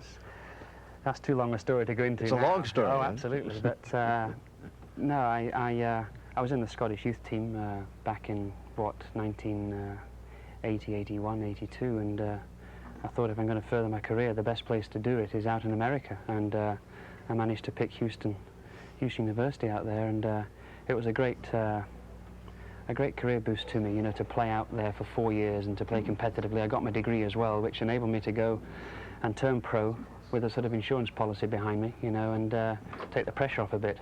And okay. And that was 4 years ago, and it's gone okay so far. Well, it's going even better today. Both Peter Allis and Jack Nicklaus think that you may just have won yourself the U.S. Open. There's a long way to go, but there's only one man more than one stroke ahead of you at this point. They've got to play the cliffs of Bloom and everything. Congratulations again, Colin. Thank you. Wouldn't it be a day? It certainly would. Thank you. Back to you, Brent.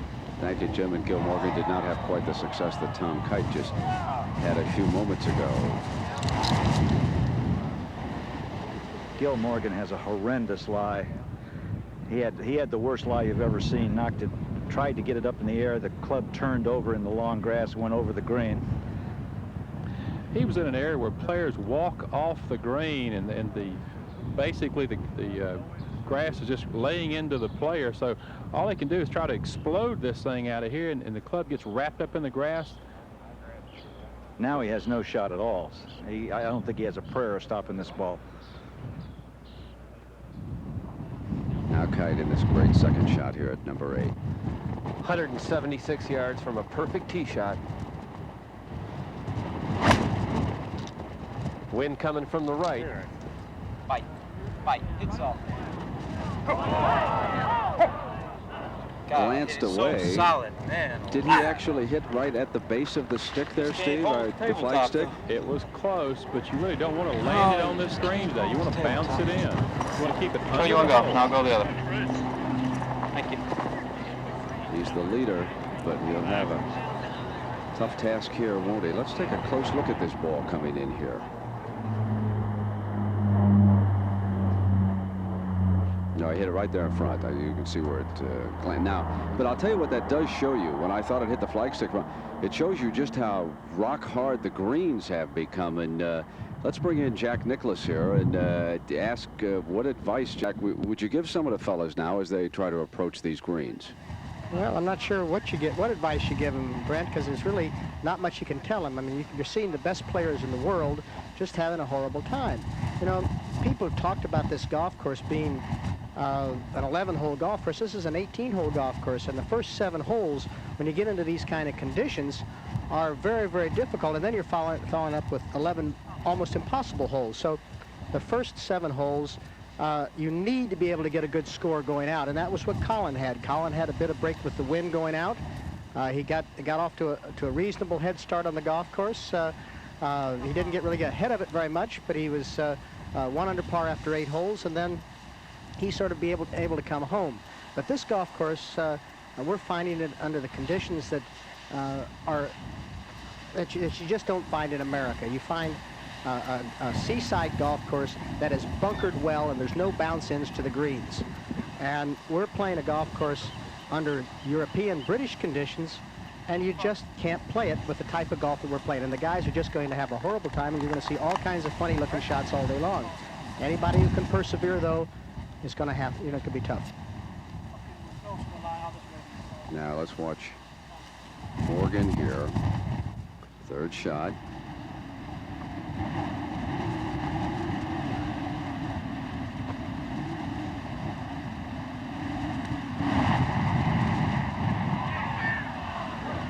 Well, that's a fine play going downwind, having so little green to work with. Now live. This is for a bogey.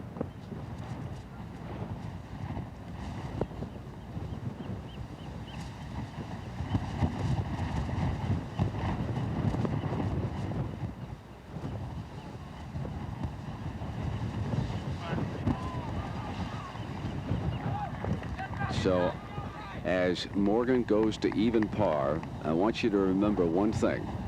Yesterday, when he left this green, he was 12 strokes under par. He had a 7-shot lead at the U.S. Open. And now you have to wonder if maybe Jack Nicklaus wasn't right on target when he said Montgomery could win a U.S. Open by parring the 18th. It'll be Tom Kite against all the elements.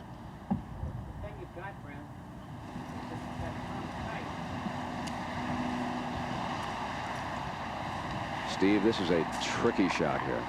Well, you're just coming straight down the hill. This is the firmest part of the green and one of the fastest greens on the course.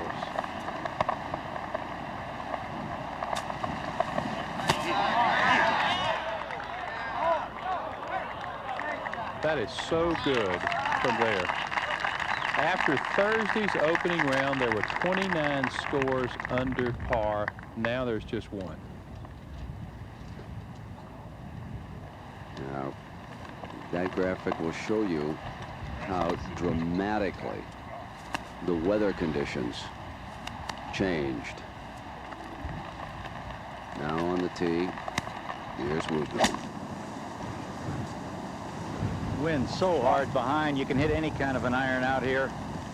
Ball's going to get in perfect position here on the left-hand side of the fairways where you want to be.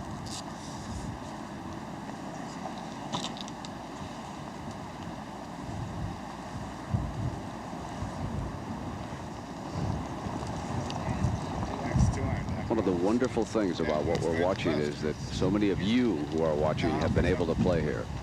The only public golf course that the U.S. Open has ever been played on. You've been here, some of you in conditions like this, some of you perhaps worse, some of you better. You know what it's like to hit this ball uphill here at the 8.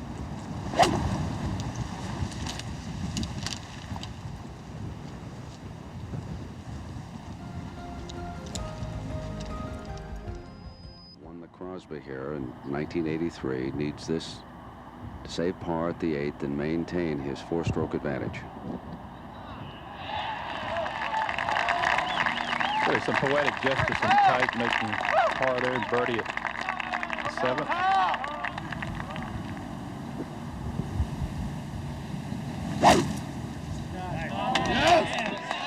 This is a good tee shot at 9. It's down the right-hand side.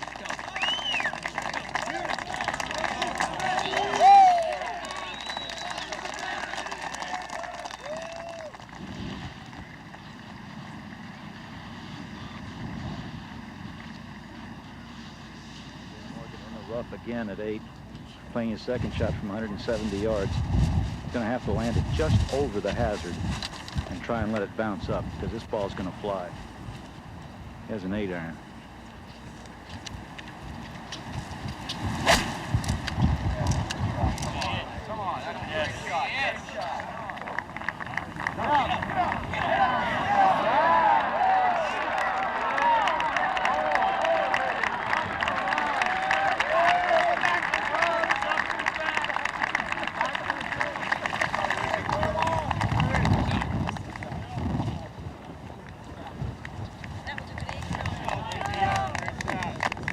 Well, the 8th is the first of the Cliffs of Doom, the first of the 3 most dramatic par 4s in golf. The second shot played across this huge expanse here. You drive your tee shot really about 240 through the end of the fairway, and then it's kind of an optical illusion.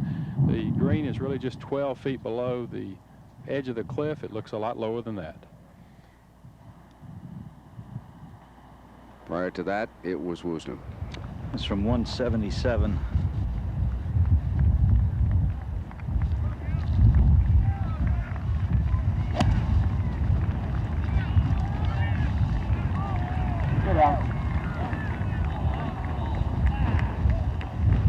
It would be easier to land and have a golf ball stick on I-95. 10th, second shot, Hallberg. I think it's all that. Be positive about it. Just like this. Interesting, Hallberg's caddy is Brian Bellinger, who caddies regularly on the European Tour. He's very familiar with these elements. I don't know if Hallberg is.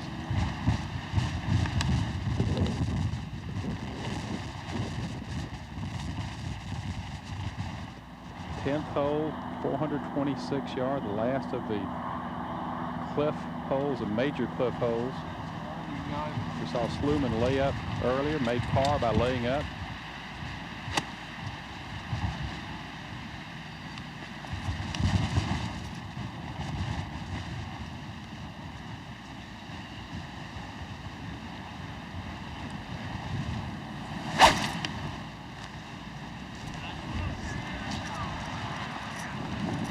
Tried to cut it. Look what I got. Well, Brent, Oh, Brian. you call it the Cliffs of Doom. That's where he's gone. Jack Nicklaus, bring up any memories there? Not good ones, Steve. I've been down there a number of times. We all have. And if you've played the 10th hole here at Pebble Beach, you've been there. 12th tee, Sluman.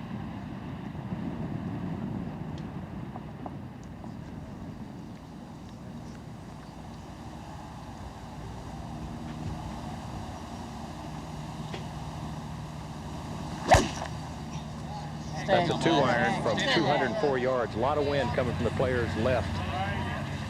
Needs to get out. Into the gallery. Green is extremely hard. 17. Woosnam's problems at number 8 as we leave Sluman. 14. That's the 10th green down below. There's a gathering down there at the beach. I wonder if that's for Hallberg's second shot. Beach is about 30 feet below the surface of the green.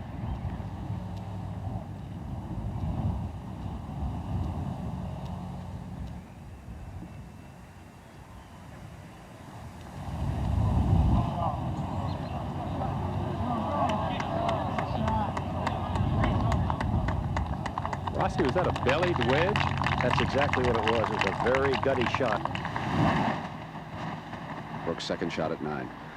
He's got 215 yards. First cut of rough here. Wind howling from the right-hand side. This 9th green looks like it's about 1,000 square feet sitting down there right now. Not a very hard shot, is it, Mark? I'll tell you, with a lead, I might be tempted to lay it up here, Jack. Well, you know, it's such a difficult approach. You've only got about 7 or 8 yard approach to bounce the ball in from. Ocean on the right, deep bunker on the left. Let's just declare the golf course a winner and all go home. Well, the golf course is definitely a winner. I mean, if you look at these greens, the greens average about, well, maybe just a little over 3,000 square feet. And they're hard as a rock. I mean, that's difficult golf. Good quiet, keep it down. Tom Kite's got 200 yards to the front edge, 213 in all. Obviously a very dangerous shot here.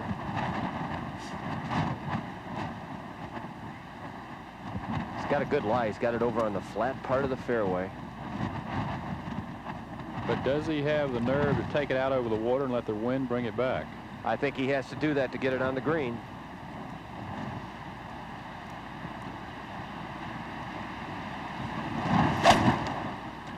Come on, win. He did, but I'm not sure it's going to come back. It didn't. That is thick, gnarly, old kikuyu grass down that cliff. I took a walk down there before the tournament, and it's not a place to be. Morgan at 8. This is for birdie. He's at even par, 4 back of the leader.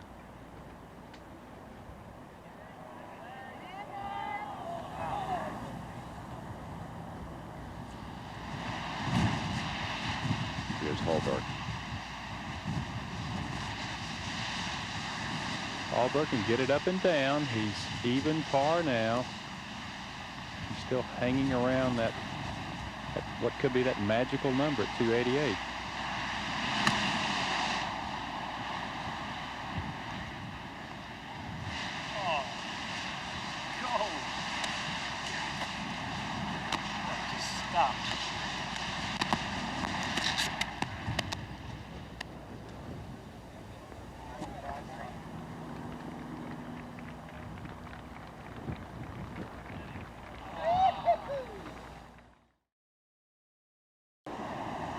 Live we go to Tom Kite's problems. He's found the ball. He can take a hack at it here. Oh, this is a great shot here. It's going to run to the back of the green, but still he'll have a chance to make 5, maybe even 4. You begin to wonder if maybe this isn't Kite's Open to win. He's holed the long putts. He's pitched in at 7. He gets lucky below the cliff here at 9.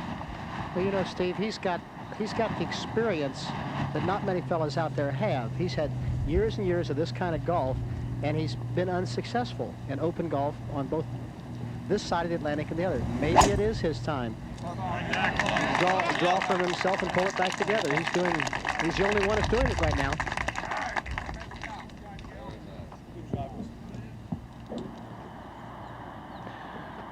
9 is one of the dramatic par 4s in all of golf, with a huge elevation change from the top of the hill. It's only 245, but the farther you drive it, the fairway drops away from you from left to right. You drive it down the hill, you have a downhill side hill shot to a green hard against the cliff. On the tee is Ian.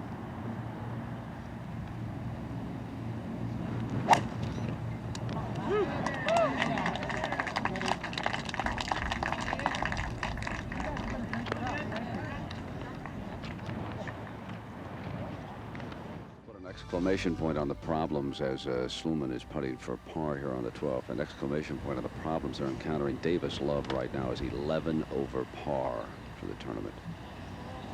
Nice save by Sluman.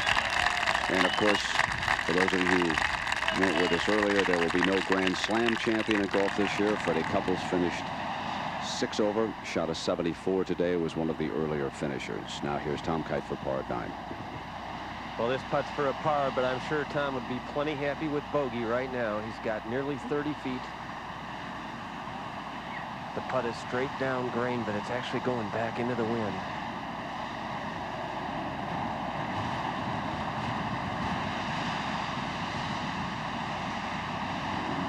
It's going to be tough to judge the speed on this one. And that wind just held it up. It was like it was dragging an anchor along that green. Now this one will require some nerve, won't it, Mark?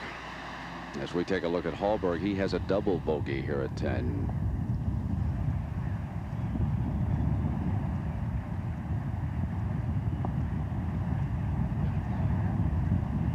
Boy, nothing is a given today. And Montgomery passes another competitor. They have all fallen away from Colin Montgomery except Morgan, Sluman, and of course our leader Kite, who's going to give back one.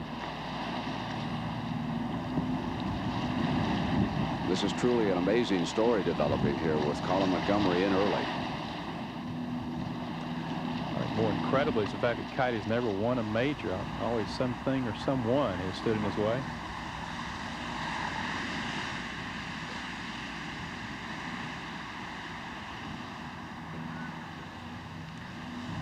Well, if he's going to win one, Steve, I'll tell you one thing. He's got the toughest conditions for the last 9 holes he's ever seen.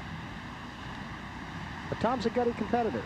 Always has been a gutty competitor. He stays right in there and works at it hard. He's got the short game to handle the conditions that are going to present themselves. And, of course, that's what you're going to have is a short game, because you're not going to knock it on the greens.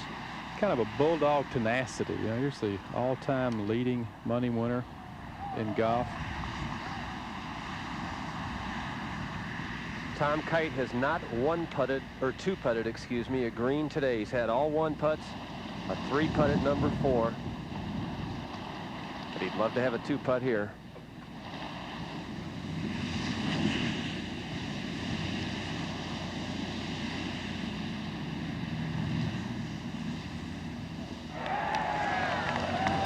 It's a great 5. The lead is 3. Well, Sluman steps away from the cliffs, and he's at 13. He's even par, remember. He has 125 yards. I tell you what, don't count this little gutty player out. He has made 3 fantastic pars on the last 3 holes, and he's striking the ball well. Well, Jerry, he knows what it is to win a major. He's done that. Taking a wedge. He's right. That's a good-looking shot there. Shot. Come on. Bounced it nicely on.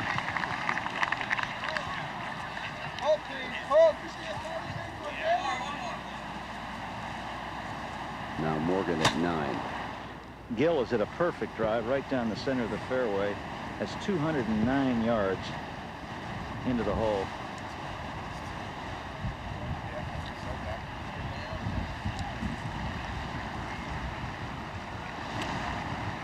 Sometimes you play that ball to come back.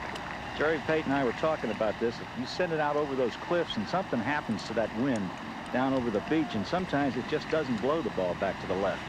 Well, there's a vortex that comes up from that cliff, Rossi. I don't think you want to hang it out over it today.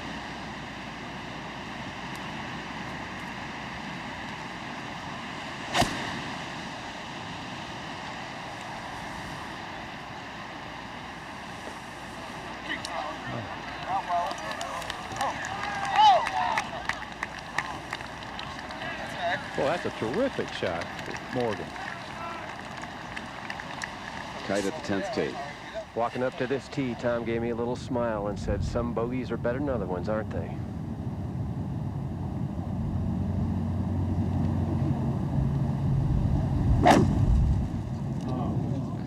This tee shot's headed left at 10, though. And into the deep stuff.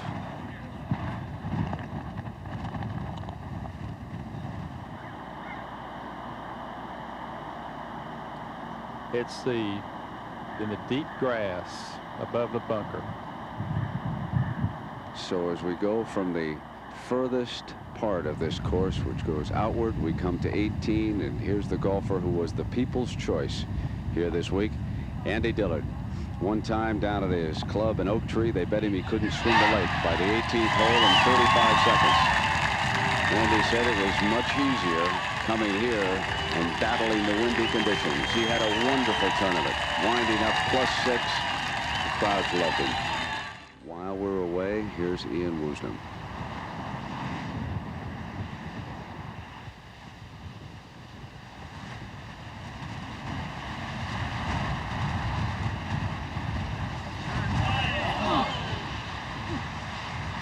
He's 4 back of the leader, Tom Kite, right now. Birdie attempt at 13 for Sluman.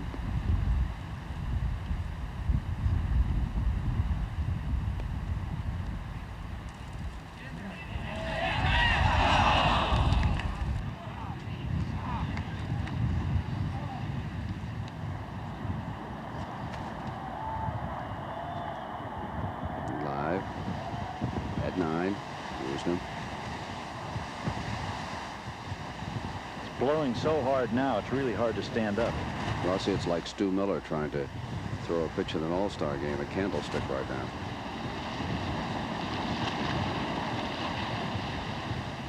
Well, he's got a low center of gravity. That should help. So did Miller. Have they told you how strong the wind is? No.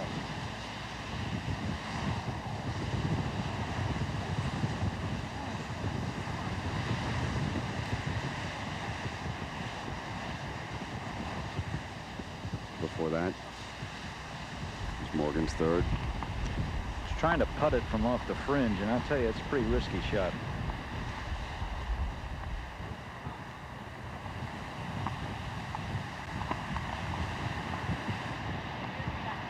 He's probably wondering why he didn't become an optometrist full-time.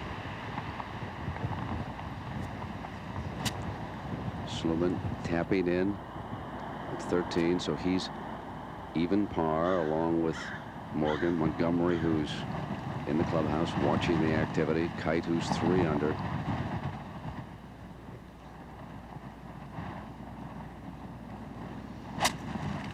He's drawn another pretty good lie in the left-hand rough here and pitched it down just in front of the green. It's a good, smart play. Special have to hit it and hazard at 9. Morgan at 9.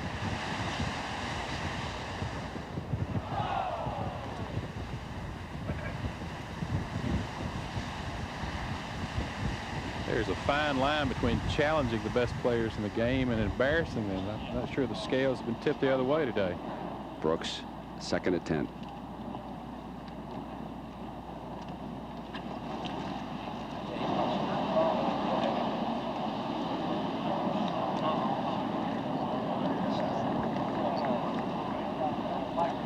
It's down the cliff. Hallberg moments ago, now Brooks. Now Morgan.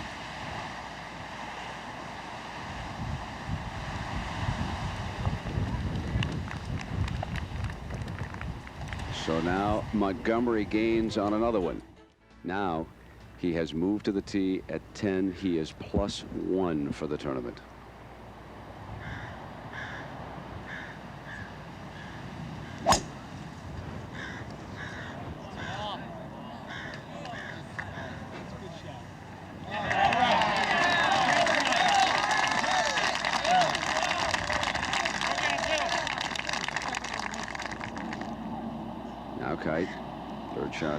10.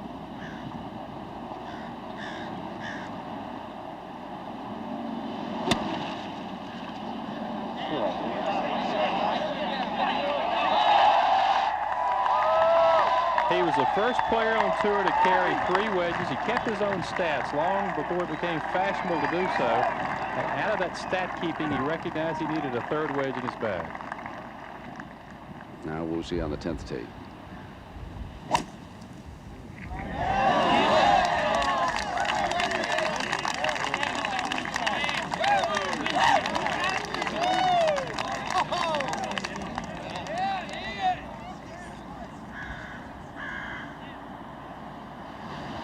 Brooks on the green. This is for bogey.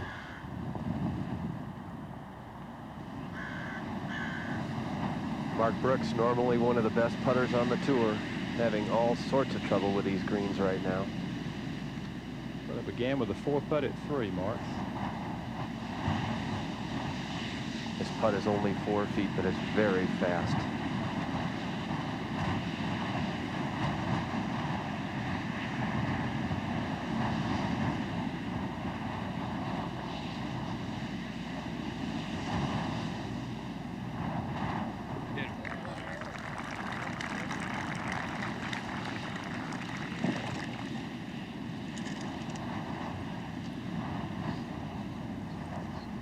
Meanwhile, back in the press room, this is live. Colin Montgomery I've only played in in 3 even par. British Opens, and this is 4, sorry, 2 British Opens and a Masters, and this is my first US Open, so no, I haven't been in this position starting out and going forward. Any kind of a tournament at all? Oh, any time of a tournament? I don't think so, no. No, I haven't He's come 3 from this position. out of the lead, and here's Kite putting to save par and maintain that advantage.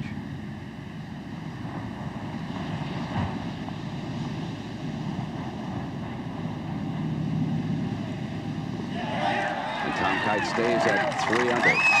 On the front side, Kite hit only 2 greens and shot a 36. He's been scrambling all day long. That's what it'll take, a gutty performance the rest of the way. They will certainly test his nerve from now on. Now Sluman at the 14th. 3rd shot on this wonderful par 5. He has 146. That's a 9-iron. Needs to get down. This green is really hard going downwind. Just roll through, I believe. Down in that chipping area and just a little behind the cut back there, Jerry. Can't shoot at this flag, Brent. You just cannot shoot at the 14th flag.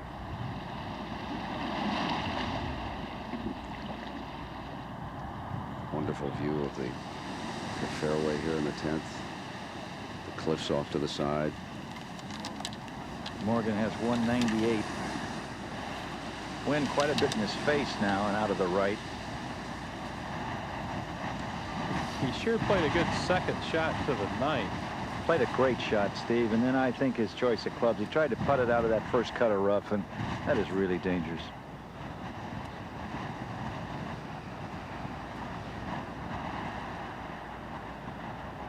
Probably a 2-iron. I don't think he'll start it out over the ocean. I think he'll try and start it right at the middle of the green and try and hold it into that wind. The wind's blowing so hard, it's hard to hold it into the wind, and if you get it riding with the wind, then it won't stop on the green. The graphic told the story of the day. There's that Oklahoma background.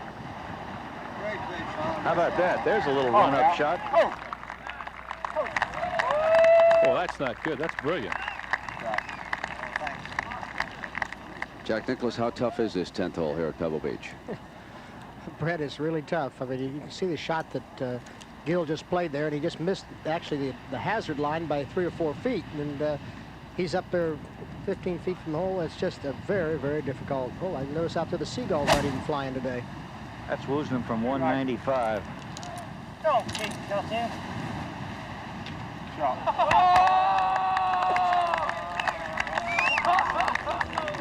The storyline, at least the main one, is Tom Kite. Can he hold on? He's the only one under par.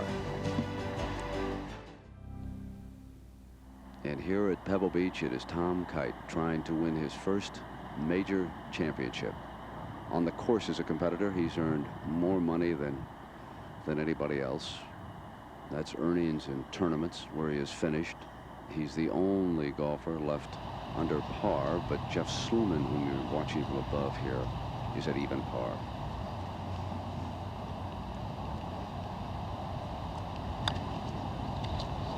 Good work, Seth.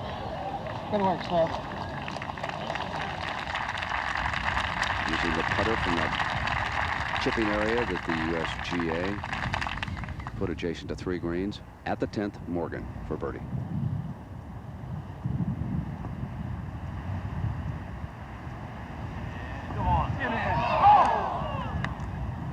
I don't think that Dr. Gil Morgan will be out here tomorrow with his Instamatic taking pictures. Now Sluman for par at 14.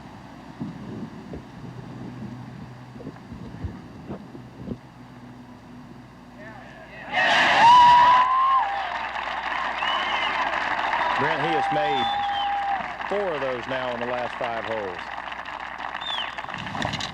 Second shot for Kite at 11. Tom's got 105 yards here. The wind is right at his back, and I think he really needs to be careful of a big mound on the right side of the green. Good smart shot would be to play it toward the middle or left part of the green. Difficult shot, even though it's a short one.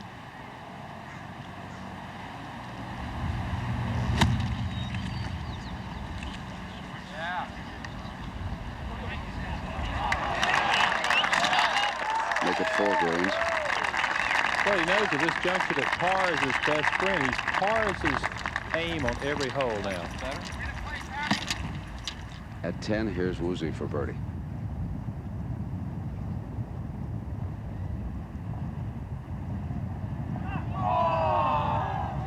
Yeah, Woozy finished second in the U.S. Open at Oak Hill to Curtis Strange. Here's the 11th hole, an uphill par 4 of only 384 yards, playing dead downwind today. Can't see the fairway from the tee. Must fit it between 2 thick stands of rough. From there, today with the wind, it's a short wedge, second to this very small but firm green.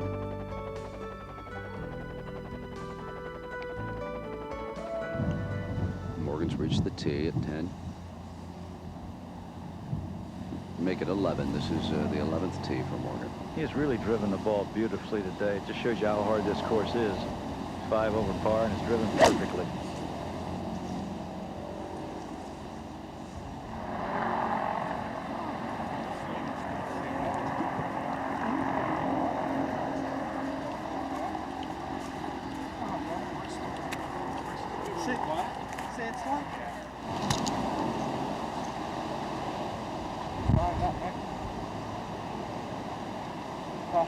What might have been is history.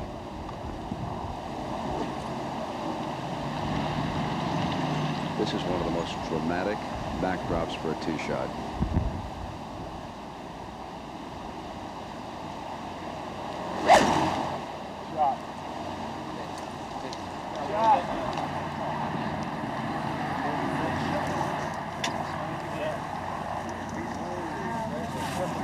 And they begin the march away from the ocean, but it'll come back. At number 17, now it is Brooks. Third shot at 11.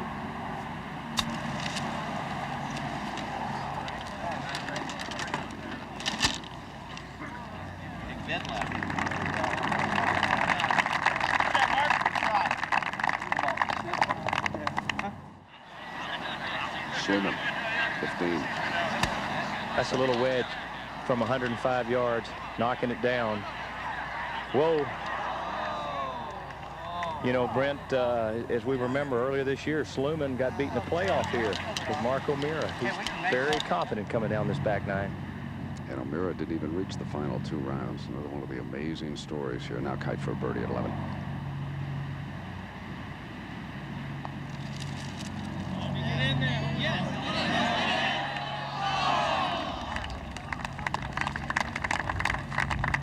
So Tom Kite was able to win on the regular tour in Atlanta. You might recall that got him into the top 10 in money just at the deadline. And got him into the U.S. Open, and our Frank Antigan had an opportunity to talk to Tom about that situation. The wind helped. You know, winning cures a lot of illnesses. You know, obviously I was disappointed at not being in the Masters.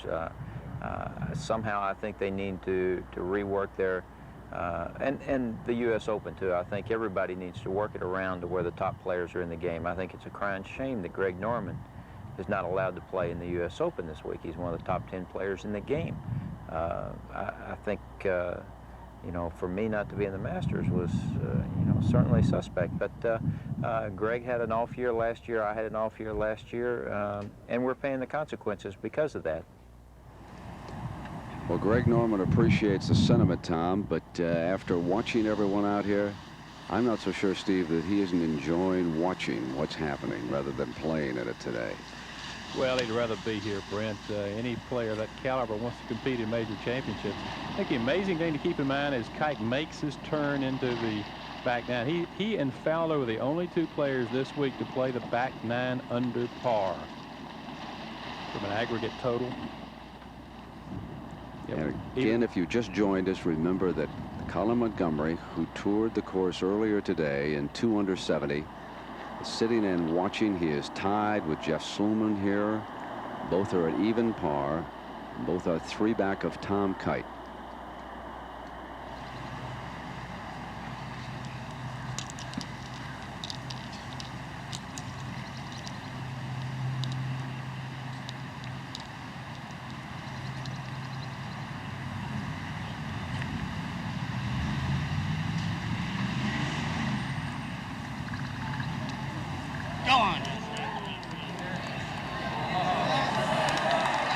Boy, I tell you, that's a super pitch there.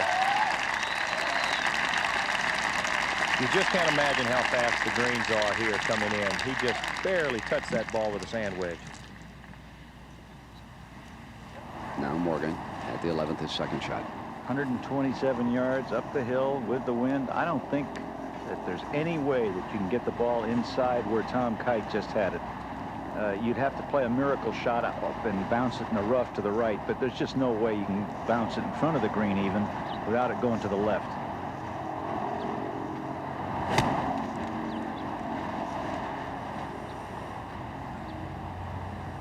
That's what happens when you try and play that shot.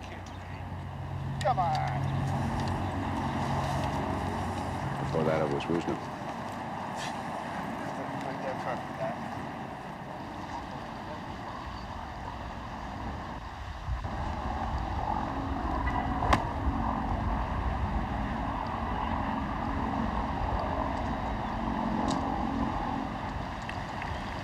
All you can do. Elevator has reached the tee here, 200-yard par 3. Trying to determine what the wind velocity is right now. As you peer down at the 12th green, the flag is actually laying limp on the flagstick. You can feel it up here on the tee, though. Mark Sluman just tapped in for par 15, so he stays at even.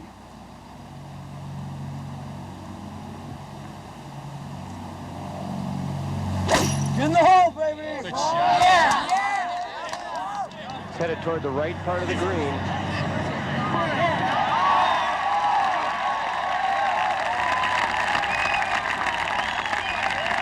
The experienced play. I'll tell you, the gallery's starting to smell it out here right now, too. Great shot, Tom. Great shot. Meanwhile, here's Raymond Floyd. He's gone to 8 over, third shot at 18.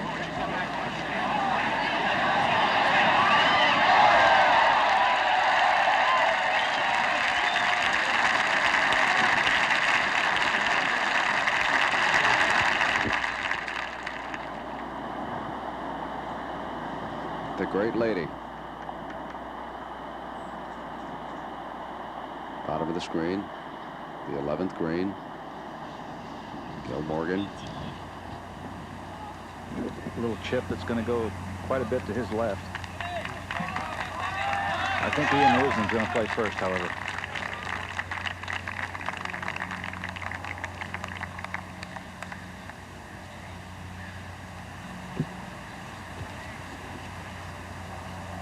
Woosnam shot will break to his right, be very, very quick. Woosnam's at 2 over.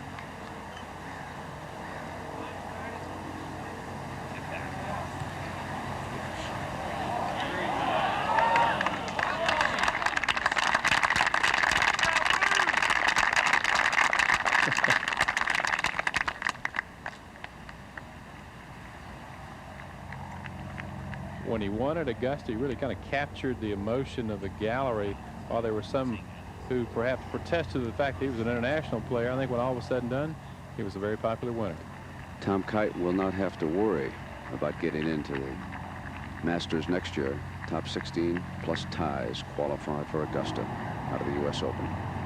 Kite will surely be one of those.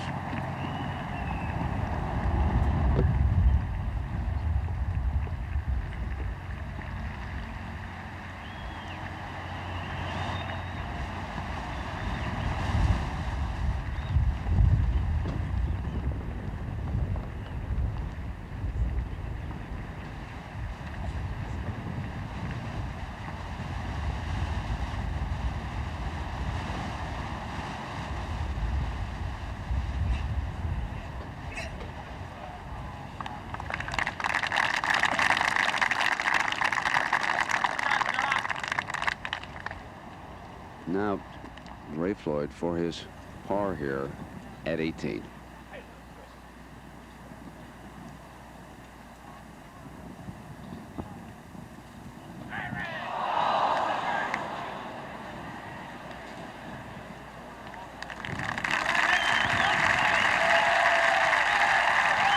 William Floyd with an 81 in these conditions.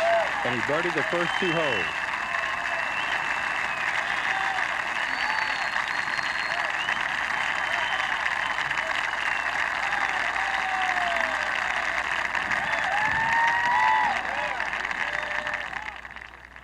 Now Woosie.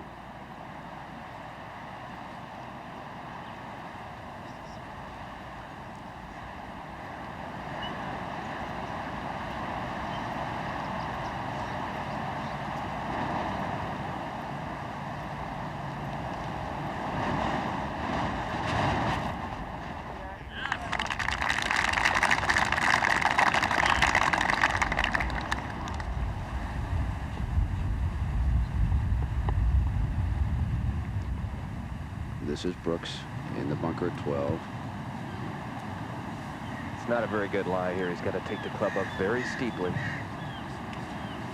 Awkward stance. And made tougher by the fact that he's 7 over for the day. Good shot from there, though.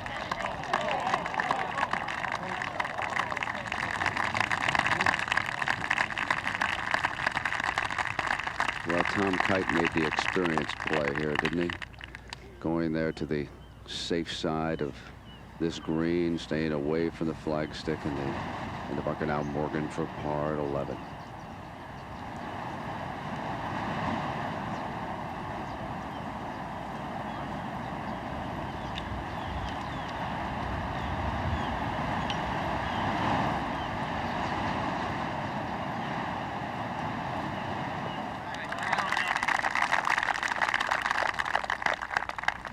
So Tom Kite on the green at the 12th. So in 1972, there was another veteran who took the smart play. And then, of course, the legendary Arnold Palmer in his last open duel with Jack Nicklaus.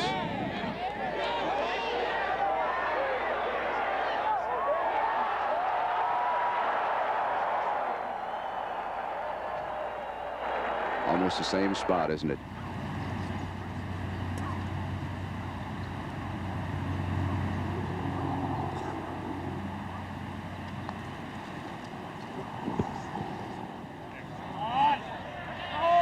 Oh, yes. Oh, what a big putt that is.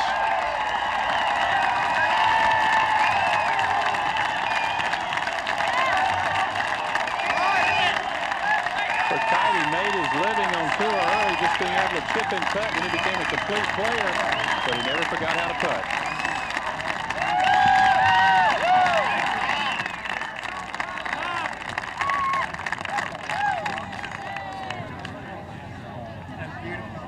already a popular champion. Tom Kite, well liked by thousands of golf fans. Jeff Sluman now. That's a 7-iron from 144, hanging out to the right. Needs a lucky bounce, and got one there. Let's go to Jack Whitaker with Jack Nicklaus. Jack. Jack, you think that putt kind of sewed it up? He's got a little work left, though. Well, I don't know whether it sewed it up, but Tom Kite has just hung tough. They were coming down the that stretch of holes through the 8, 9, 10. He just played them really, really smart, and of course, the smart tee shot as he played there at 12, and of course then made the putt. I mean, I just can't believe what he's doing. I mean, Colin Montgomery is still probably very close to being an even bet coming in the clubhouse, but I mean, the last 6 holes for Tom Kite, you know, we're really going to see some golf because Tom's really doing well. All right, let's look at you on the 12th tee here about 20 years ago. Well, the wind was not a whole lot different, maybe not quite as stiff as it was today, but very, very similar direction. And I took a 3-iron and played, you can see I hit down on it and I hooked it into the wind. And the ball lit right in the middle of the green, and boom, over the green it went. Tom was a little smarter than I was, and he played it to the right side of the green, as did Arnold in that particular year. And I struggled to make my 4 there, but the wind is, I believe, even stiffer today than it was in '72, Jack. It's, they say it's getting between 25 and 30 knots right now and increasing. And if that's the conditions, you know, I think that Tom Kite has certainly played well enough to win a major many, many times, and I think all Americans would love to see him do it. Oh, I'm sure they would. He knows the wind, too, coming from Texas. But this wind is really some... You know, people said par would be a good mark, and after the first 3 days, everybody was laughing at that. All of a sudden, par is a pretty good mark, isn't it? Nobody's laughing at it now, are they, Jack? Okay, let's watch this putt again. Brett? Thank you, Jack.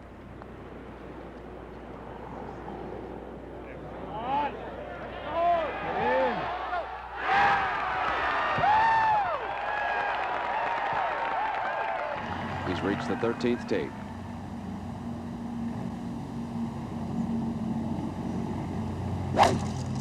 He's got the driver out here at 13, and this one is right down the center of the fairway, just drifting to the right part.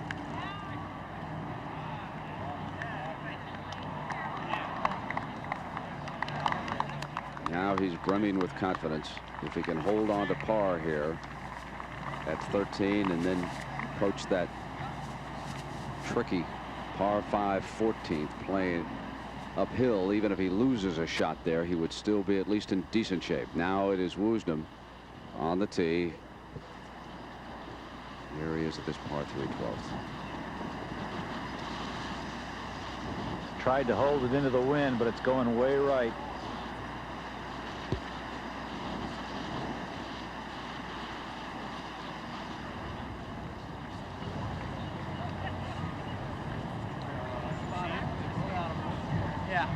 Before that, it was Morgan.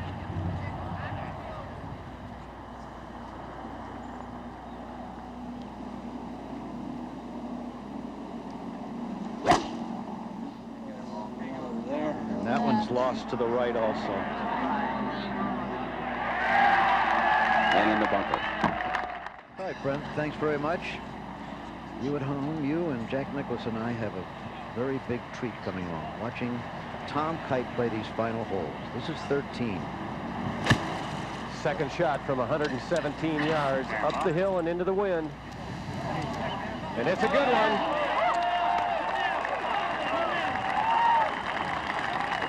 Still lying ahead, Jack. They're 14 with that third shot's been very difficult for everybody with the wind at their back on the par 5. There's 16 that's been hurting a lot of people all week, and then the toughest hole in the golf course, 17, and the most famous par 5 in the world. That's all. Yeah, Jim, but Tom's kind of past the real tough part that's been killing everybody all week.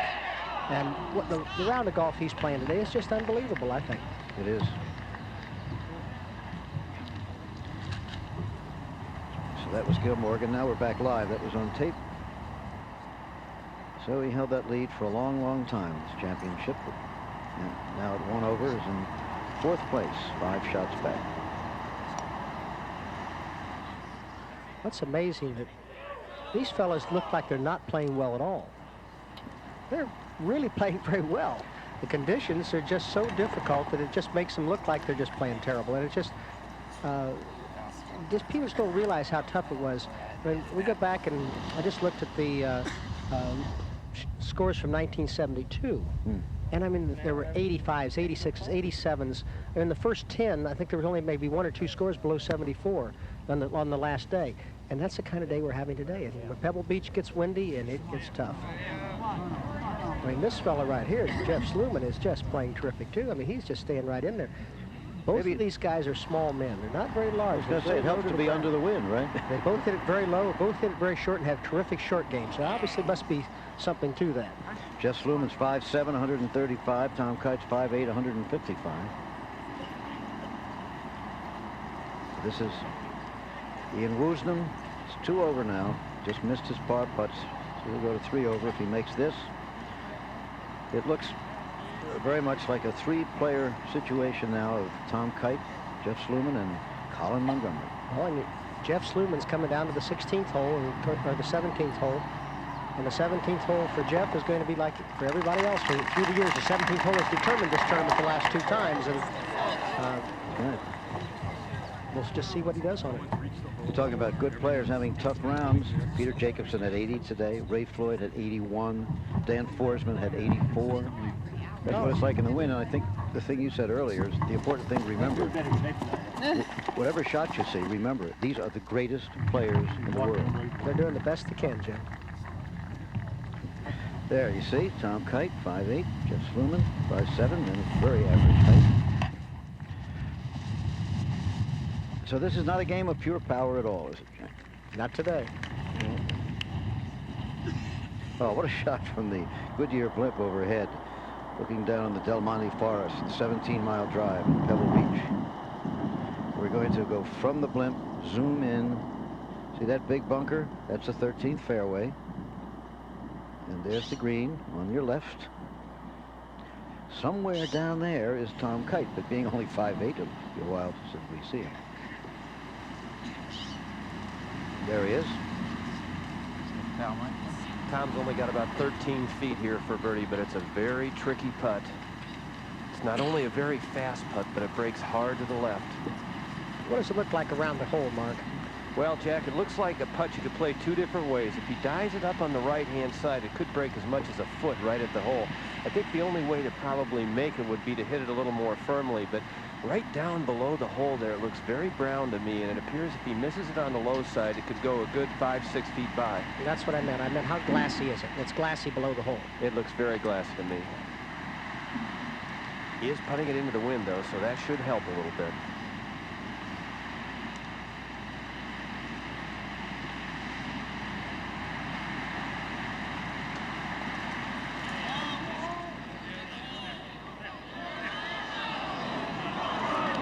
Very smart putt.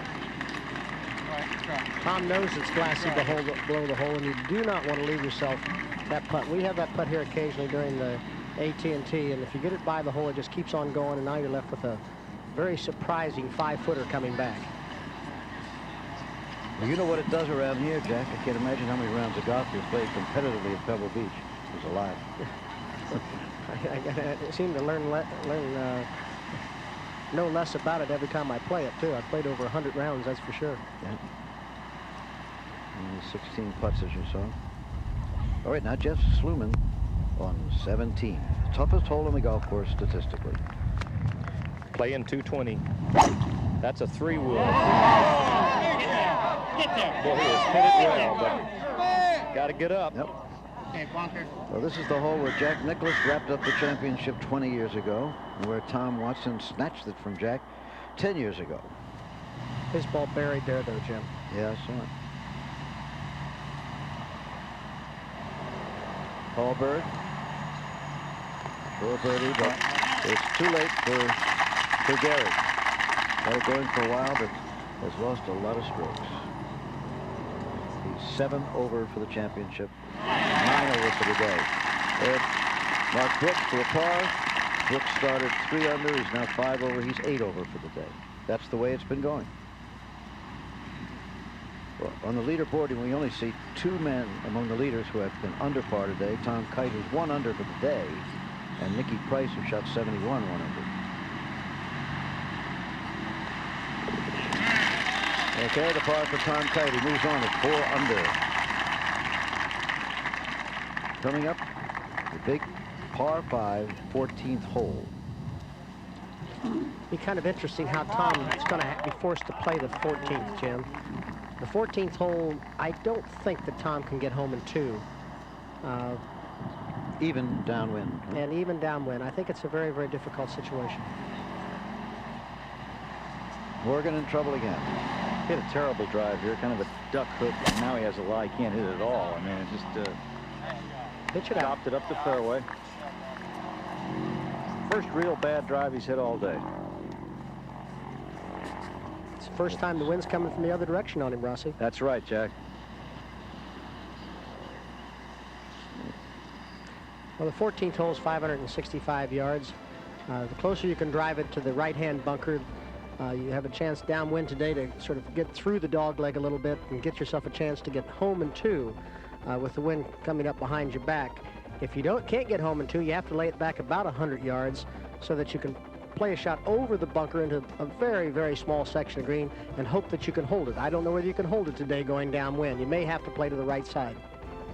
This is the hole where some years ago Arnold Palmer tried to fade a ball around the corner, hit the tree, went out of bounds, and then did it again, hitting the same tree.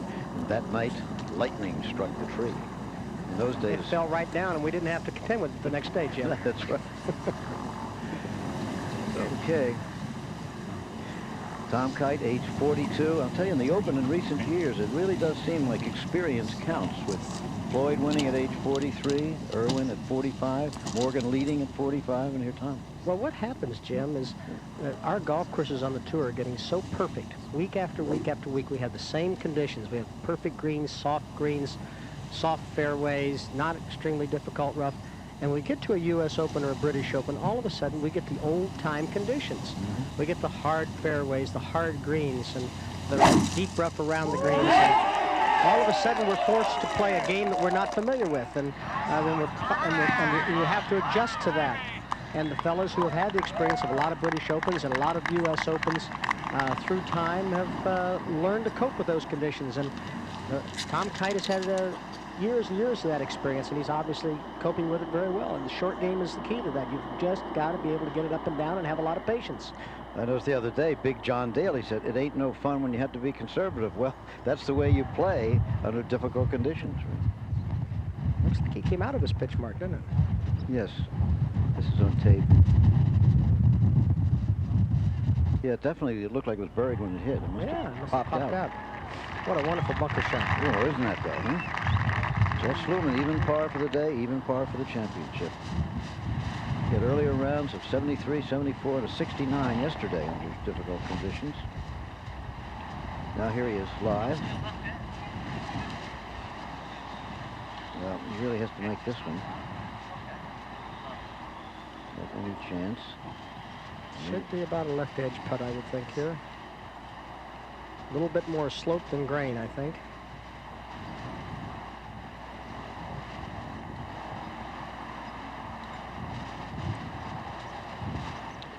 Boy, he's right with it. Jeff Sluman, former PGA champion.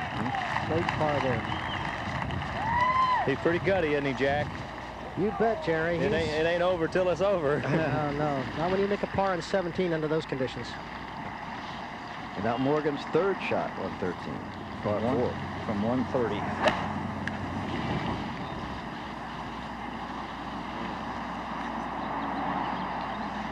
Well, Gill's 2 over now, 6 over on today's round, by the way.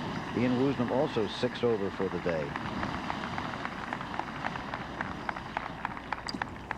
That's Austin. Now, here, the classic par 5, the finishing hole at Pebble Beach. Possibly the most famous golf hole in the world. And not an easy one. Not an easy one. You notice the fairway has come in there, Jim? Normally the fairway is about 20 yards out to the right of that tree and gives you a little bit of safety off of the ocean.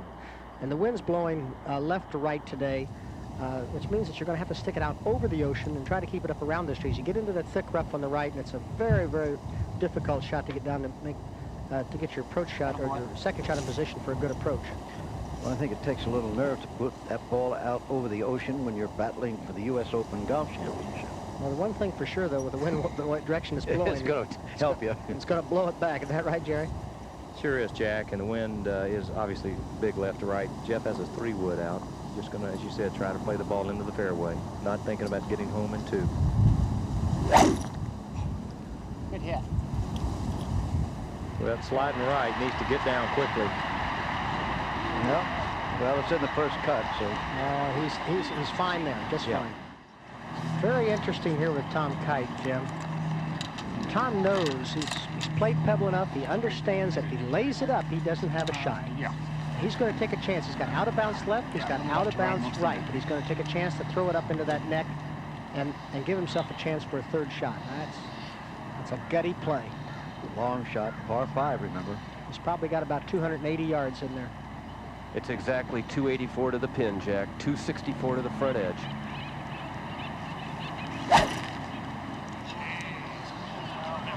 It's headed left. No, that didn't help him much, did it? Well, it's not as bad as you think. He's pitching right up the hill. He may be pitching downwind, but he's pitching up the hill. Okay, that's Jeff Sluman. Perfect second shot. Right where we want. You know, of the last 6 players who have finished up here at 18, not one has broken 80. That gives you an idea of how tough it is. On tape now, Gil Morgan, long one for a par as it slips away.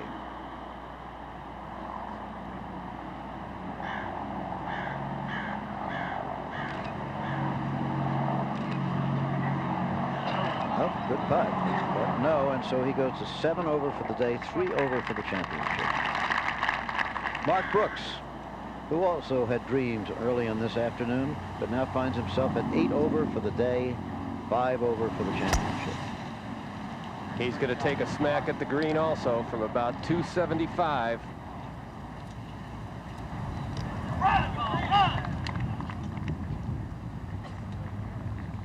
So we would remind you that young Colin Montgomery of Scotland came in early, shot 200 par 70, even par for the day. And we have watched all the players in the field fall back below him except for 2. Tom Kite, who leads, Jeff Sluman, who's tied with Montgomery. There is the leader. Perhaps you just have come in from your own golf night or somewhere else. Why don't we review his front 9 with Brent and Steve? Jim, thank you very much. And Steve, here he is with 3 birdies on that front side.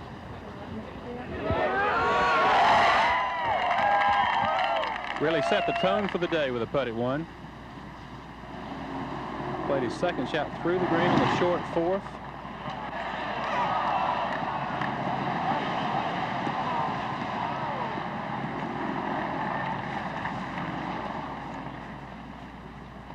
It was at this juncture that you thought, well, maybe Kite's wheels are coming off early. Had this for bogey. So conventional wisdom says Kite does what he always does in a major, and that is maybe not contend. But then at number 5.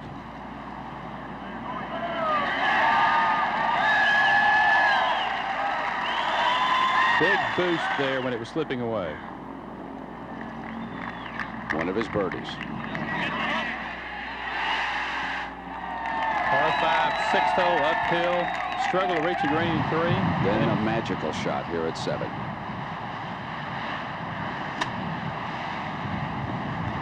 Easy. Hit it. Hit it. Yeah!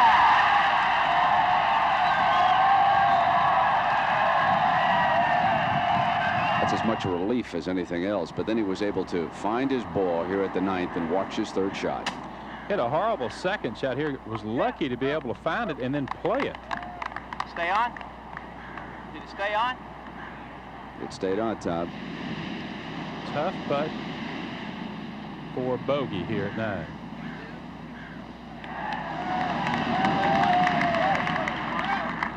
He hit only 2 greens on the front side. Now live and back to Jim and Jack. And here he is. Now, Jack, you said this is not too bad. Looks like it's fairly deep in that 4-inch rough. Still Well, be he able is to in hold it near the pin at all? Or? Well, he is in the 4-inch rough, Jim, and he is deep, but he's got a better shot there than he would have in the fairway. He's pitching dead up the hill. Yes, he's pitching downwind, but the wind's not going to get it on a short pitch as much as it would back in the fairway. And he's got a rough. He can play a little bit of a cushion, almost like a bunker shot. If he can just flop it on the top part of the green, I think he can keep it on the green. You think so, Mark? I think you're exactly right, Jack. I'll tell you, if you believe in fate, you got to believe that Tom Kite's going to win this championship right now, because he's drawn a number of good lies. Obviously, he found the ball when he hit it right at 9, but this is really not too bad a lie here. The grass is sort of sitting straight up where his ball is, so it's not laying down over it, and I think he can probably stop it if he flops it up there. He can get the club under it, right? Right. And if he does go over, he's got that chipping area in the back rather than the long tangled rough that used to be there. Well, he's not worried about that right now, Jim. He's worried about getting the ball. You know, his first is not to get the ball over the green. He's going to just try to carry the bunker, and hopefully try to keep it on the green. But he knows you're right that it's not that bad behind the hole. Yeah.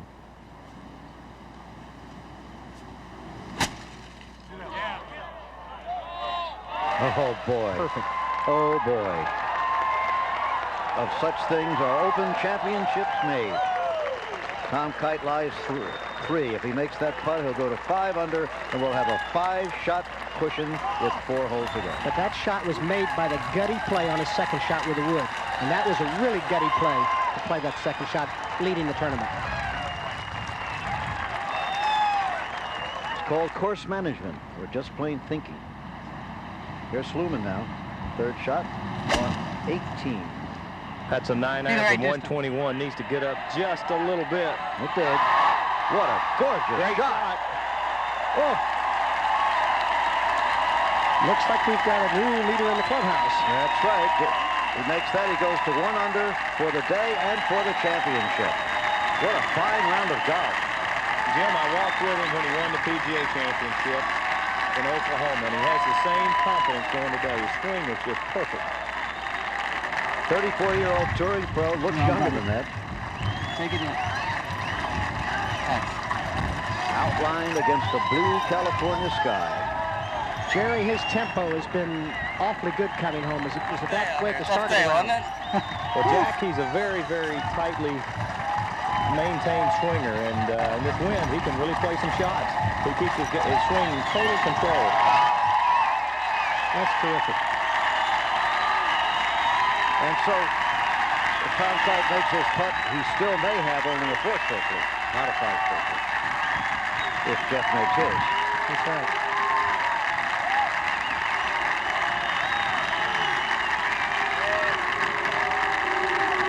I think they're hollering slew. They're not fooling it. So, a long way from Rochester, New York, where he grew up. Now makes his home in Naples, Florida. Jeff Sluman. Gil Morgan, 2nd shot on 14. Drove it in the left-hand rough, so he has to lay up. Does not have the kind of a lie where he could go at it.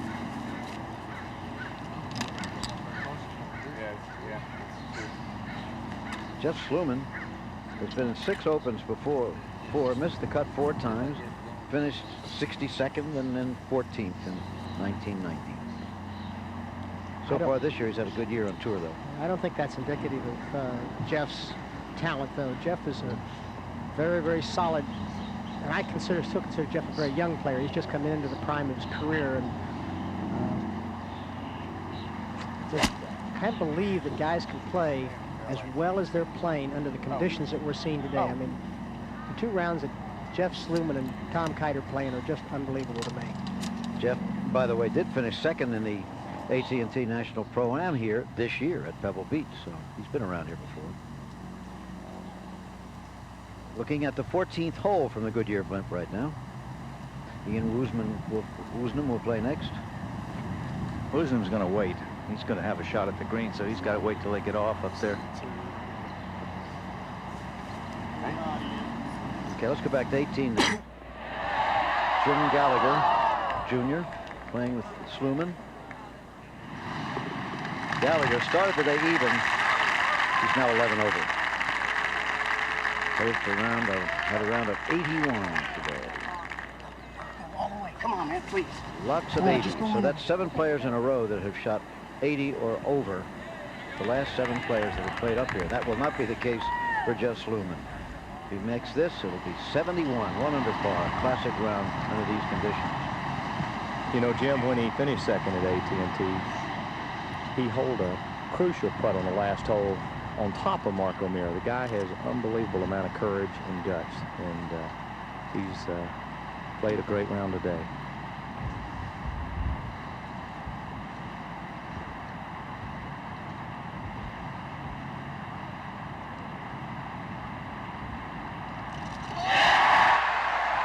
Yes, sir. Take a little credit for that one, Jeff. Interesting, he's only won one tournament on tour, and that was a major. And here he is playing so magnificently again in a major championship. That's just terrific.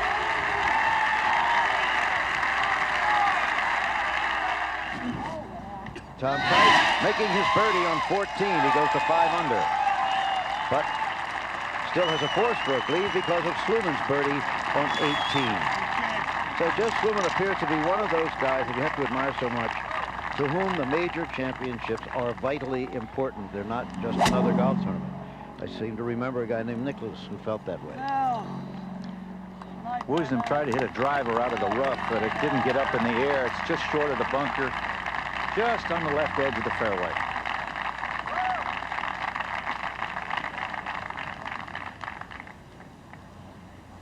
Now, Tom Kite has moved over to 15. Going to take a look at that hole, Jack. He tees it up. 397-yard dogleg left. Wind's blowing left to right. The out of bounds comes into play under these wind conditions, Jim. There's a tree there on the left that we're just passing that you just have to graze and play a little hook to get the ball down the fairway. Plenty of room left, although there's very heavy rough left. Tom will probably play a 3-wooder driver and hook it around there, leaving himself with probably a 7 or an 8 iron to the green. Green's open in the front. Let's see what he's got on his hands. He's got the 3-wood, Jack. He wants to play a club with a little bit of loft, make it easier for him to hook it. He knows that that wind will rush the ball away to the right if he doesn't catch it properly.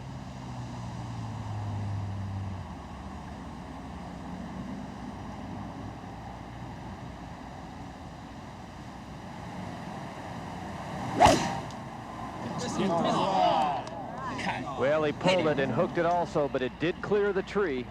Now, he knew where his big problems were. Big problems were right. He hit it right underneath that tree, didn't he? It went right under the tree. You're exactly right. Pretty close to it. Oh, yeah, that's...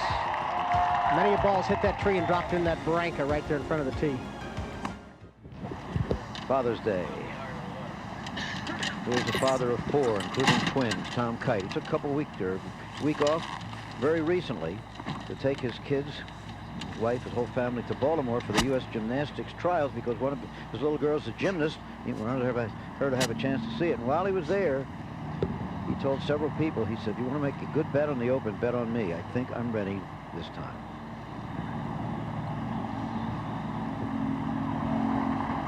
Well, Tom's giving him the open side of the green to play into.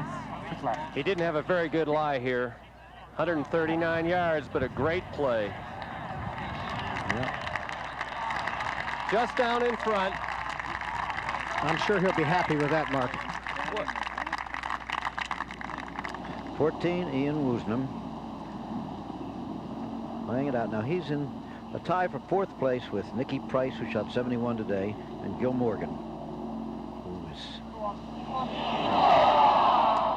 little woozy. 6 over in today's round. Morgan's 7 over. And now here's Morgan.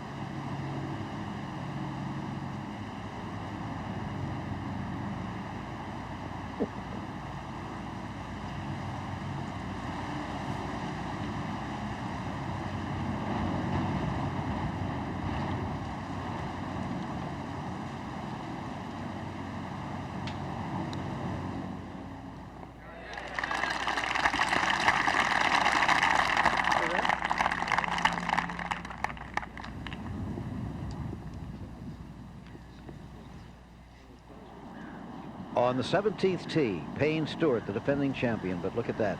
He's 10 over for this championship now. 9 over for the day.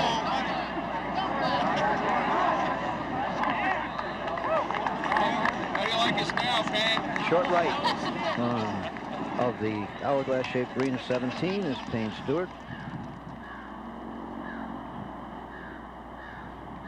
And now, speaking of Jeff Sluman, second on the board there, here he is with Brent Musburger.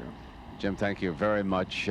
Safely in at 1 under. What a test that was for everybody out there today, Jeff. Yeah, it really was, Brent. It was as hard of conditions as I've ever played under, and I was just fortunate enough today to make the 6 and 8 footers. You knew you were going to have a lot of them today for pars. Nice Father's Day gift for George. I know he first trip here, right, to Pebble Beach. Got to see his son sit here now. You knocked Colin Montgomery out. No chance. The title will stay in the United States. Tell me what you heard Jack Nicklaus say on television yesterday that helped you. Well, I got over, hit it over the green on 14 in the chipping area that they put in, and wasn't quite sure exactly how to play it. And I saw Tom Watson earlier in the week hit a beautiful chip, but I heard Jack say that he thought the only way to play the shot was to putt it, and so took out the putter and knocked it up there about 6 feet and made the par. Exactly, and the wind was just absolutely treacherous. You're sitting here now at -1, but Tom Kite seems to have it well in hand, doesn't he? Yeah, Tom knows how to win tournaments and finish them off, but you know, he's got some little golf left, and we'll just sit here and watch and see what happens. Before we do that, here's your third shot at 18. You came in and asked me where it hit, and why don't you take a look at it? Tell us about it. Well, I think I had 119 yards and obviously a crosswind left to right, and I just wanted to hit a solid 9-iron and kind of turn it into the wind and so it would hold it off straight, and it turned out pretty good. Jeff, congratulations. Great U.S. Open. Back we go to Jim and Jack. Thanks. See, it pays to listen to the Masters. Took Jack Nicklaus's advice and see where he is now. I remember you saying that yesterday. Well, he did a little bit more than take my advice. He went ahead and played some great golf. I can't take much credit for that. He gets all the credit for that. Tom Kite is unshakable. That for the par to stay at 5 under. 4 strokes ahead he'll be with 3 holes to play. Nick Faldo here is 4 over. For the championship, 6 over for the day. He's on 16th hole. Well, Jim, it's been a very long day for him. He hasn't even floated with making a putt until just then. Very long day and a very long putt. What is this, the new funny Faldo we've got this year? The other day he was climbing a tree and saying, "Where is Jane?" He was Tarzan. Now he gives us a little sashay up to the hole, but I think that was more a move of frustration than anything else.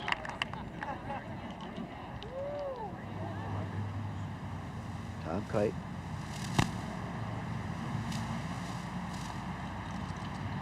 Oh, another par. Remains at 5 under. When you're just kind of playing out the string as Faldo is doing today in a championship like this, Jack, is it even more difficult than usual to maintain your concentration? Well, I think at this point, Jim, I think to have a little fun with it is probably about the only thing you can have. I remember the day that I shot 45 the back 9 here at Pebble Beach in the tournament, and I was basically 1 shot out of the lead. Yeah. All you could do was laugh. I mean, it got to a certain point where it got laughable, and so in the game of golf, you know, it's supposed to be fun, and once you get beyond a certain point, maybe you just make it fun for yourself. Boy, you can do it. There's Woozy. That was from 155 out of a pretty good lie in the rough. On the 15th hole. Pretty good shot. Whoops, whoops, whoops. I tell you, one fella's having a lot of fun right now is Tom Kite. Oh, boy. Begins to be fun at this point. Payne Stewart. Second shot on 18.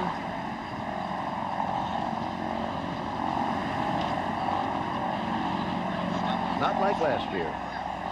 He's coming up 18 to be the champion. Oh, he might be dead behind that tree. Maybe able to get by. What do you think? I don't really think Payne really cares too much about this point. What he did was just trying to have some fun and see if he could knock it on the green, and just exactly what we were talking about with Faldo a second ago. Yeah. Okay, now Tom Kite on 16. Par 4. The green nestled among the trees. He may be the only serious golfer left on the golf course right now, Jim. Yes.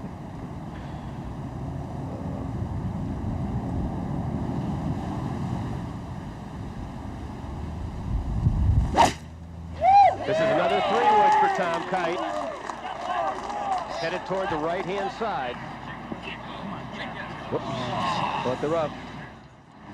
And live at Pebble Beach, here is the leader in the U.S. Open Championship, Tom Kite of Texas. This is not a very good lie. It's not the depth of the grass that's the problem, but the fact that the grass right in front of the ball is laying back against it. Do you really think he should be hitting it to the green mark? I don't know. He's got 158 to the front edge. He is looking at the green right now.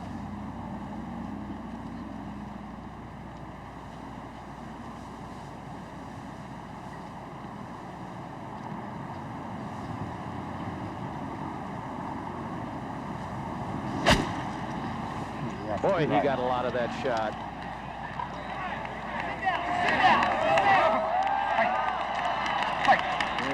All the way through the green.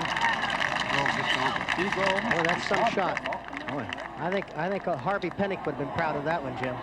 You mean the pro who taught both Tom Kite and Ben Crenshaw? Yeah, Harvey, I'm sure. In Texas. Yeah, I'm sure Harvey's watching, and I'm sure he's very proud of Tom right now. Harvey's taught both Ben and Tom to be very much fundamentalists and swing the golf club and use the club head and learn how to maneuver the ball with that. And much the same school that Jack Grout came from taught me. And I think it's wonderful to see the guys who you don't have to be large of stature to be able to play that way. And he just uses the club head and goes ahead and plays. And I think Harvey's been a wonderful teacher through the years.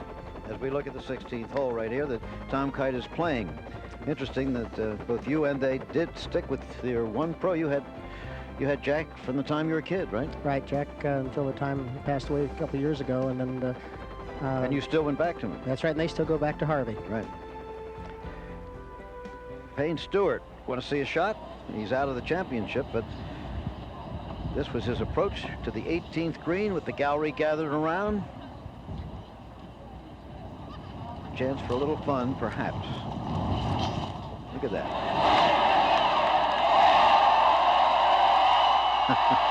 Good enough? Yeah, he enjoyed that shot. Yep.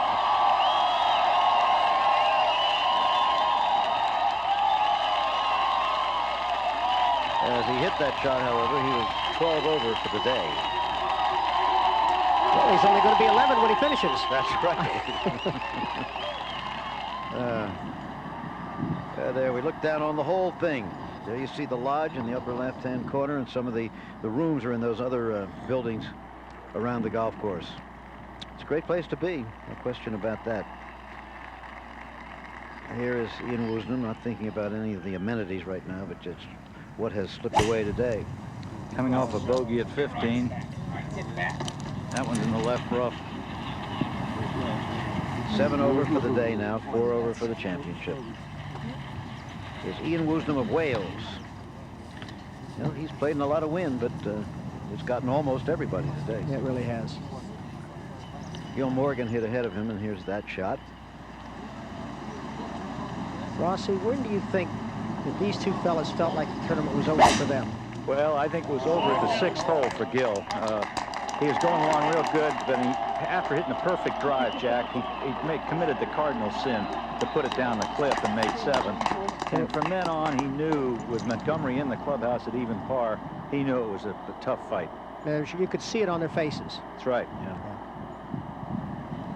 Up on the green, however, is Tom Kite. Second shot went over the putting surface, but it was a gorgeous shot. You thought ahead of time that you might have laid that shot up, right? Well, Jack? I might have, but you know, I'm not there. I couldn't tell exactly from the lie what he had, and you could see the ball, and Tom felt he could get it there, and he felt like the better play was to get the ball to the green, and that's what he tried. He's been right all day today. Yes, he has.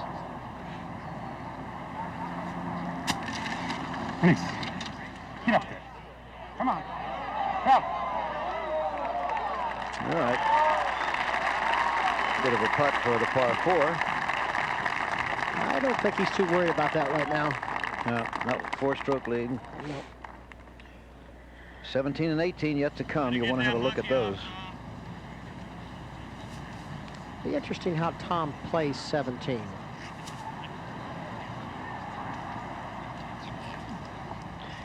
Speaking of 17, here's Nick Faldo in the bunker, as many, many, many people have been for the last 4 days.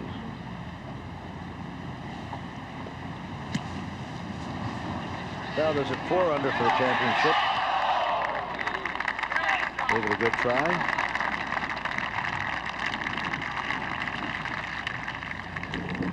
Mark Brooks now. Brooks started this day, remember, 3 under par. He's now 7 over, or 10 over on today's round.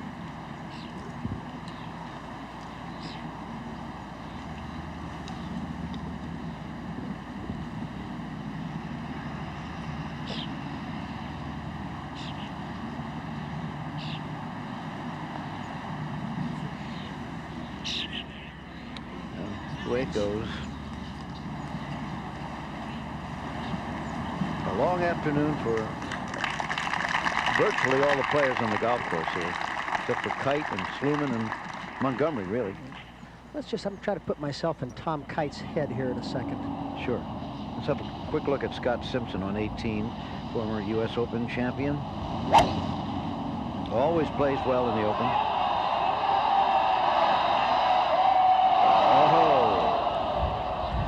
Henry Longhurst used to say, it's gone to a watery grave.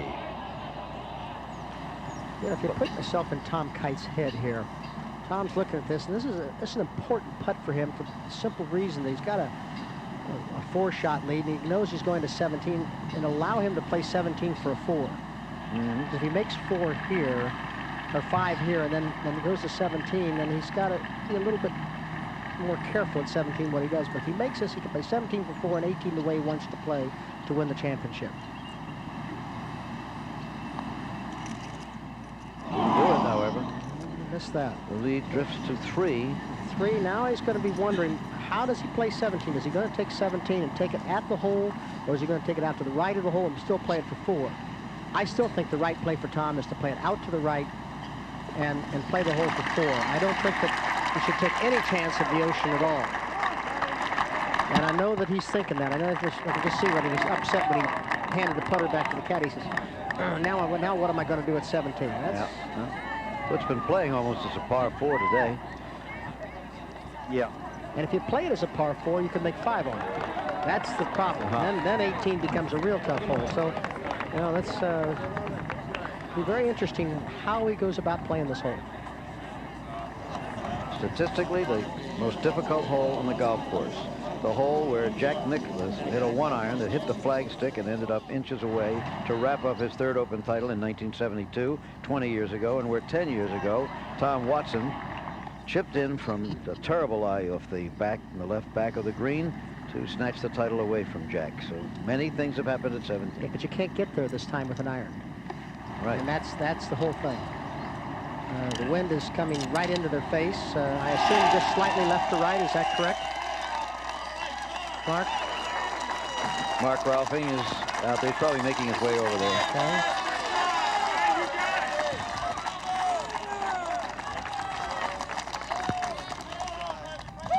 Okay.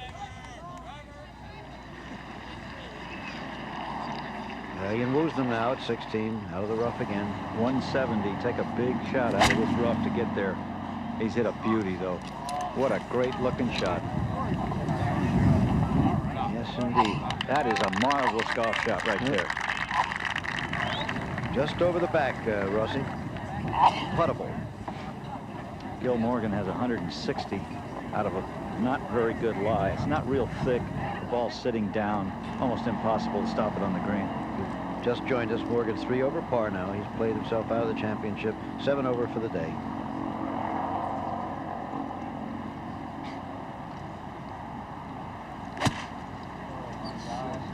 Get out! Whoa, hold it. Golf galleries seem to be getting more vocal than they used to be, Jack. You know, they used to be very polite, and they'd clap and they'd cheer you, but now everybody wants to get into the act, it seems. Well, there's a lot more people out there now, Jim, and we're bringing more people into the game that haven't been in the game before, and they're just out there having fun, I think. Now, gallery gathering around the 17th hole. Wind is in the face, and left to right a little bit, Mark? It is, and I do not believe you can get this 3-wood back to the flag. I think you'd have to hit driver if you were going left. I'm surprised he's using the wood, frankly. Maybe he's going to try to hit it to the right side of the green with the 3-wood. I want to take the ocean out of play if I could.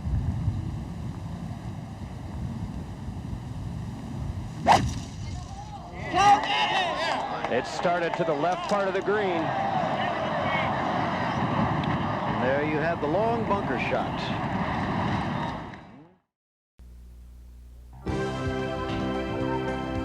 ABC Sports exclusive coverage of the 1992 United States Open Championship continues. Gary Hallberger in 18. Well, he got over the green in 2. So he hit a big second shot. This is his third shot, but at this point he was 12 over for the day, 10 over for the championship.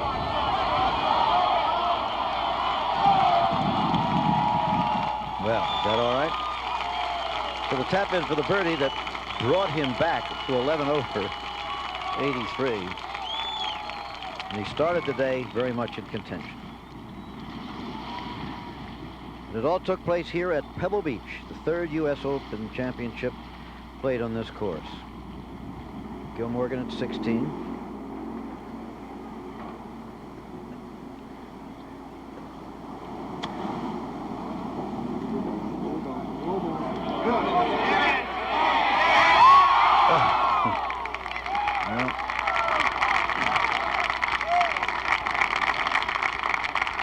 So he should make his 4 to remain at 4 or 3 over.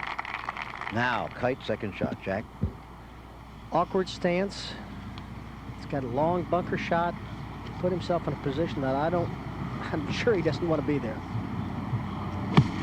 Oh my gosh, what a bunker shot.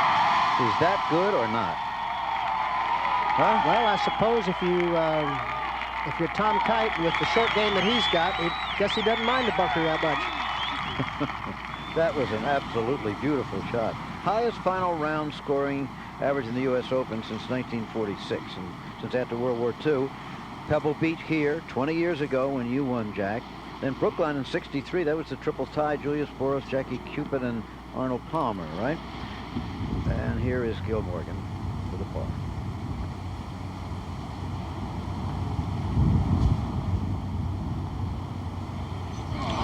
Oh, yet another bogey, drops into 4 over for the championship, 8 over for the day.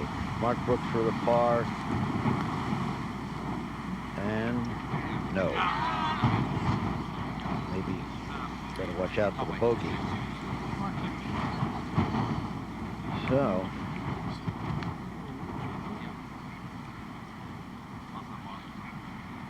Cameraman, and there it is. 17th hole. Well, remember this. We were here a long, long time ago. I don't know, back in the 60s. Arnold Palmer down on the rocks. The dog was having more fun than Arnold was, I think. In those days, I believe you told me, Jack, that it was not a hazard, right? So you had to go down and play it. The ocean was part of the golf course. Yep. Well, Arnold played it and played it and played it and played it. Yeah, he played it quite a few times, and it was just he wasn't having a lot of fun down there, I'm sure. It has been known as a liquid refreshment called Palmer on the Rocks. Now, more serious stuff here. Tom Kite. Needs to be a little careful with this one. It's only 4 feet, but the wind is right at his back.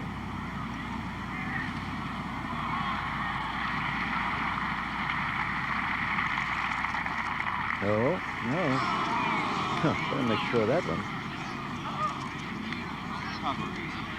The lead will drop to 2 strokes at least.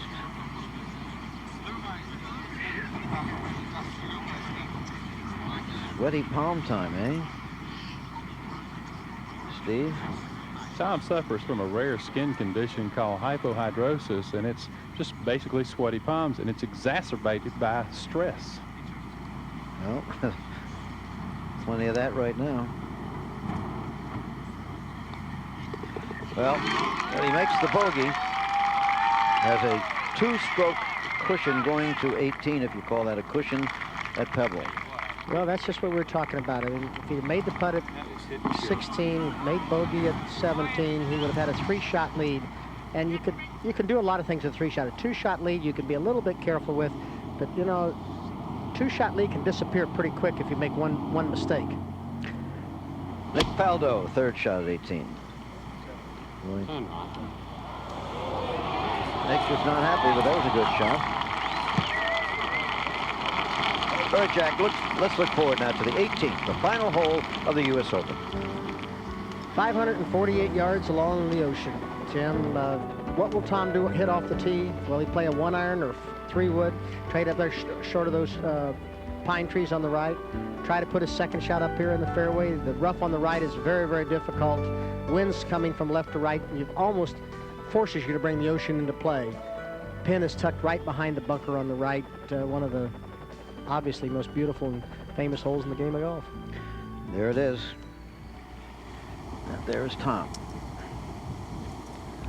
20,000 people out here right now, Jack, and it's just unbelievable how quiet it is. What's Mark's playing first? What's Tom going to pull out, or do you know yet, Mark? I don't know. The wind is so strong from the left. No matter what he hits, it's going to be tough to keep it out of that right rough. Mark Brooks is over there on the right. Way right, yeah. Well, this club has a graphite shaft, and that means driver. Going with the driver, huh? Well, as long as he keeps it on land and not too far right.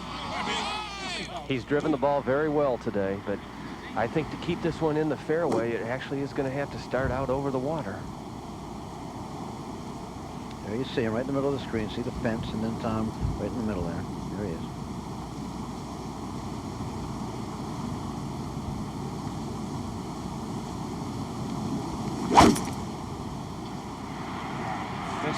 Oh, this is a good one here. Left of the pine trees.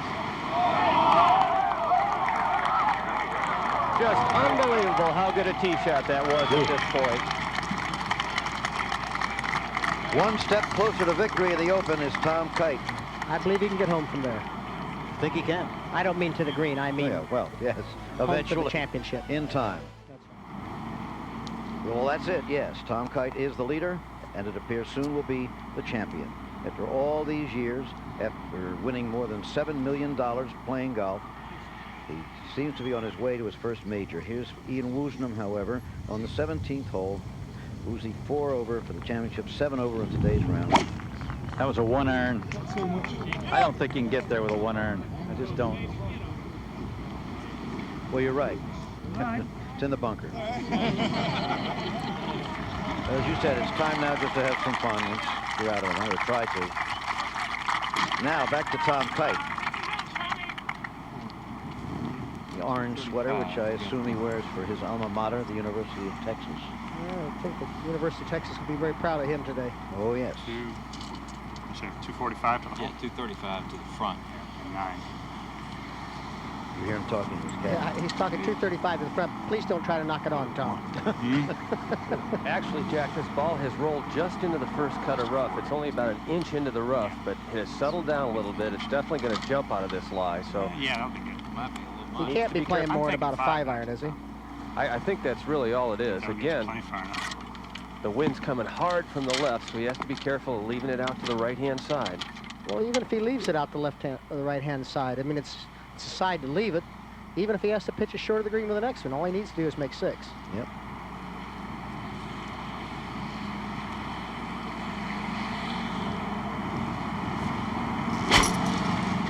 Good swing.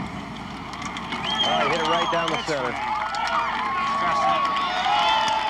Couldn't be much better or safer than that, right? No, look how far he played it. I mean, good gracious, he played it 30 yards past where he needed to play it. Wonderful shot. Well, the sage of ABC Sports has been watching all this with avid interest. That, of course, would be Jack Whittaker. Well, everybody expected this Open to be something special, one to compare with 72 and 82. The quality of golf on all the tours has been up this year, and Pebble Beach is never in better shape, and that's exactly what's happened, although not in a way we might have envisioned. Gil Morgan made this a private affair until sometime yesterday when he and Pebble Beach decided to invite the world in. It wasn't so much that Gil collapsed as it was a case of retribution. You do not treat Pebble Beach like he did for 43 holes, and you don't get double figures in the U.S. Open Championship. You have to pay for it. And that's exactly what happened. Of course, today, the sun came out and the wind, which had been vacationing, came up, and the golf course was in complete charge. They called her a great lady, but today she was a cold-blooded beauty with a rocky coastline and the wind in her hair. And the three people leading on the leaderboard know how to handle the wind. Colin Montgomery from the Firth of Clyde in the Irish Sea, Jeff Sluman from the plains of Oklahoma, and Tom Kite from the panhandle of Texas. It should be Tom Kite's Open, if the golfing gods have any compassion at all. It was also the Open of Dillard's Start, Faldo's Tree, Mickelson's debut, Morgan's Retreat, and now we hope Tom Kite from Austin, Texas. If it happens, I should say, not a moment too soon. Okay, Jack. Well, Pebble Beach is a cold baby today. She's the sweetheart of Thomas Kite, it looks like. Here's Nick Faldo. This is on tape. Going for birdie on the final hole. And as so often the really good players do, they respond for the crowd. So that gives him a round of 77 today, brings him in at 3 over for the championship. So it's on to Muirfield in the British Open now for Nick. And for ABC Sports. And for Jack Nicklaus, I dare say. I've got a short stop in between at Saucon Valley, Jim. Saucon Valley, that's right. The seniors, which will also be on it. Here we go with Gil Morgan.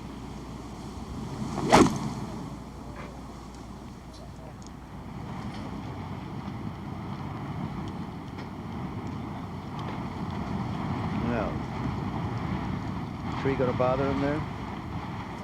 I don't think so, Jim. Woosnam hit before Morgan. This was his shot.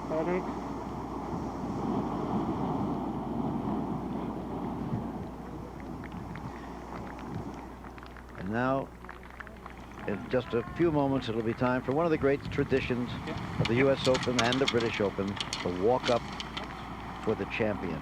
Tom Kite must still play this third shot to the green. And when he does, we'll just let you watch and listen. 5 from the right. 5 paces from the right of the green, right? That's where the flagstick is. Sounded like the cat. Somewhere over the bunker left of the hole, Tom.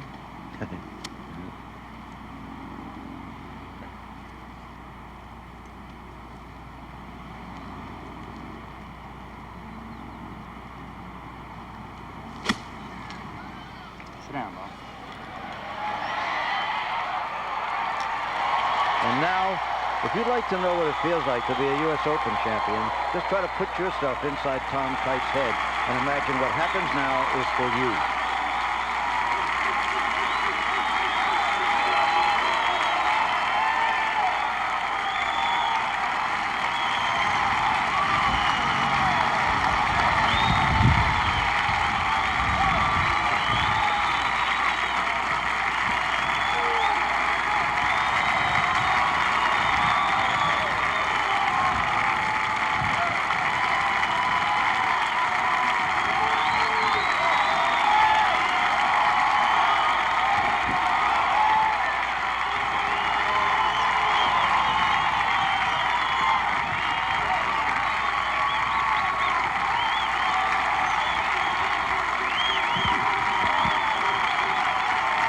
Almost like a dream. Wouldn't it be great if everybody could have a thrill like that once in their life? It's a great thrill, Jim, walking up there. I can't. Knowing that you really can't do anything but win the golf tournament from there. I think you can, 4 putt, I guess, and win from there. Jeff Sluman looking on. Be your turn yet, Jeff, where you played today. Woosnam.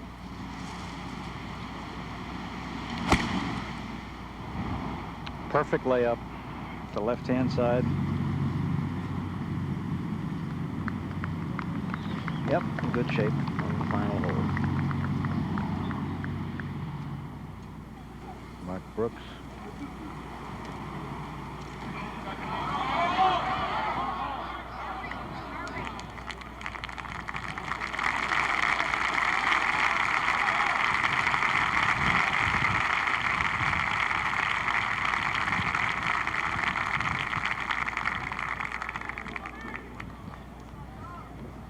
I think Tom Watson had a putt very much like this, yeah. Just about the same putt that Tom Kite has today. And what did he do with it?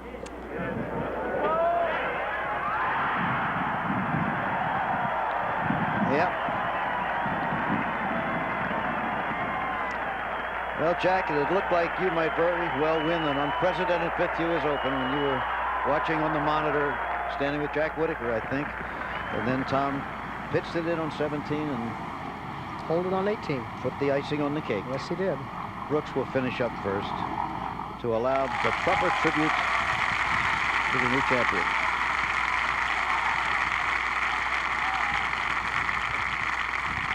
Well, the Open always finishes on Father's Day, and it's almost always a great present for some dad.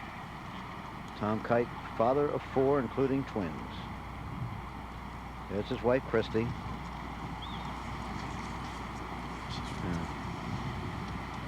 Some thoughts must be going through her mind. Never, ever won a major. He's done everything else.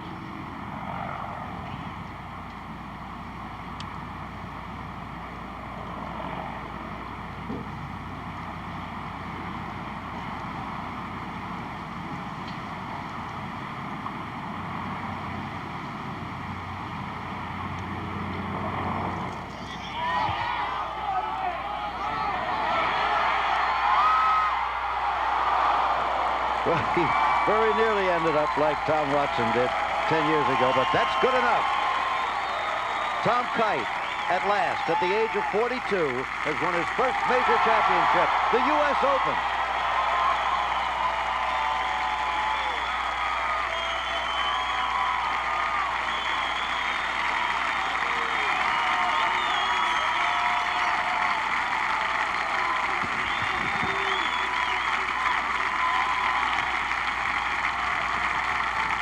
That was an unbelievable display of golf today.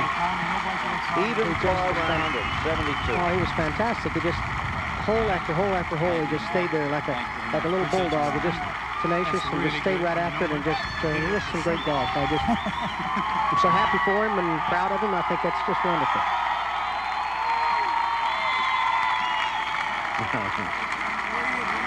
Yes, indeed.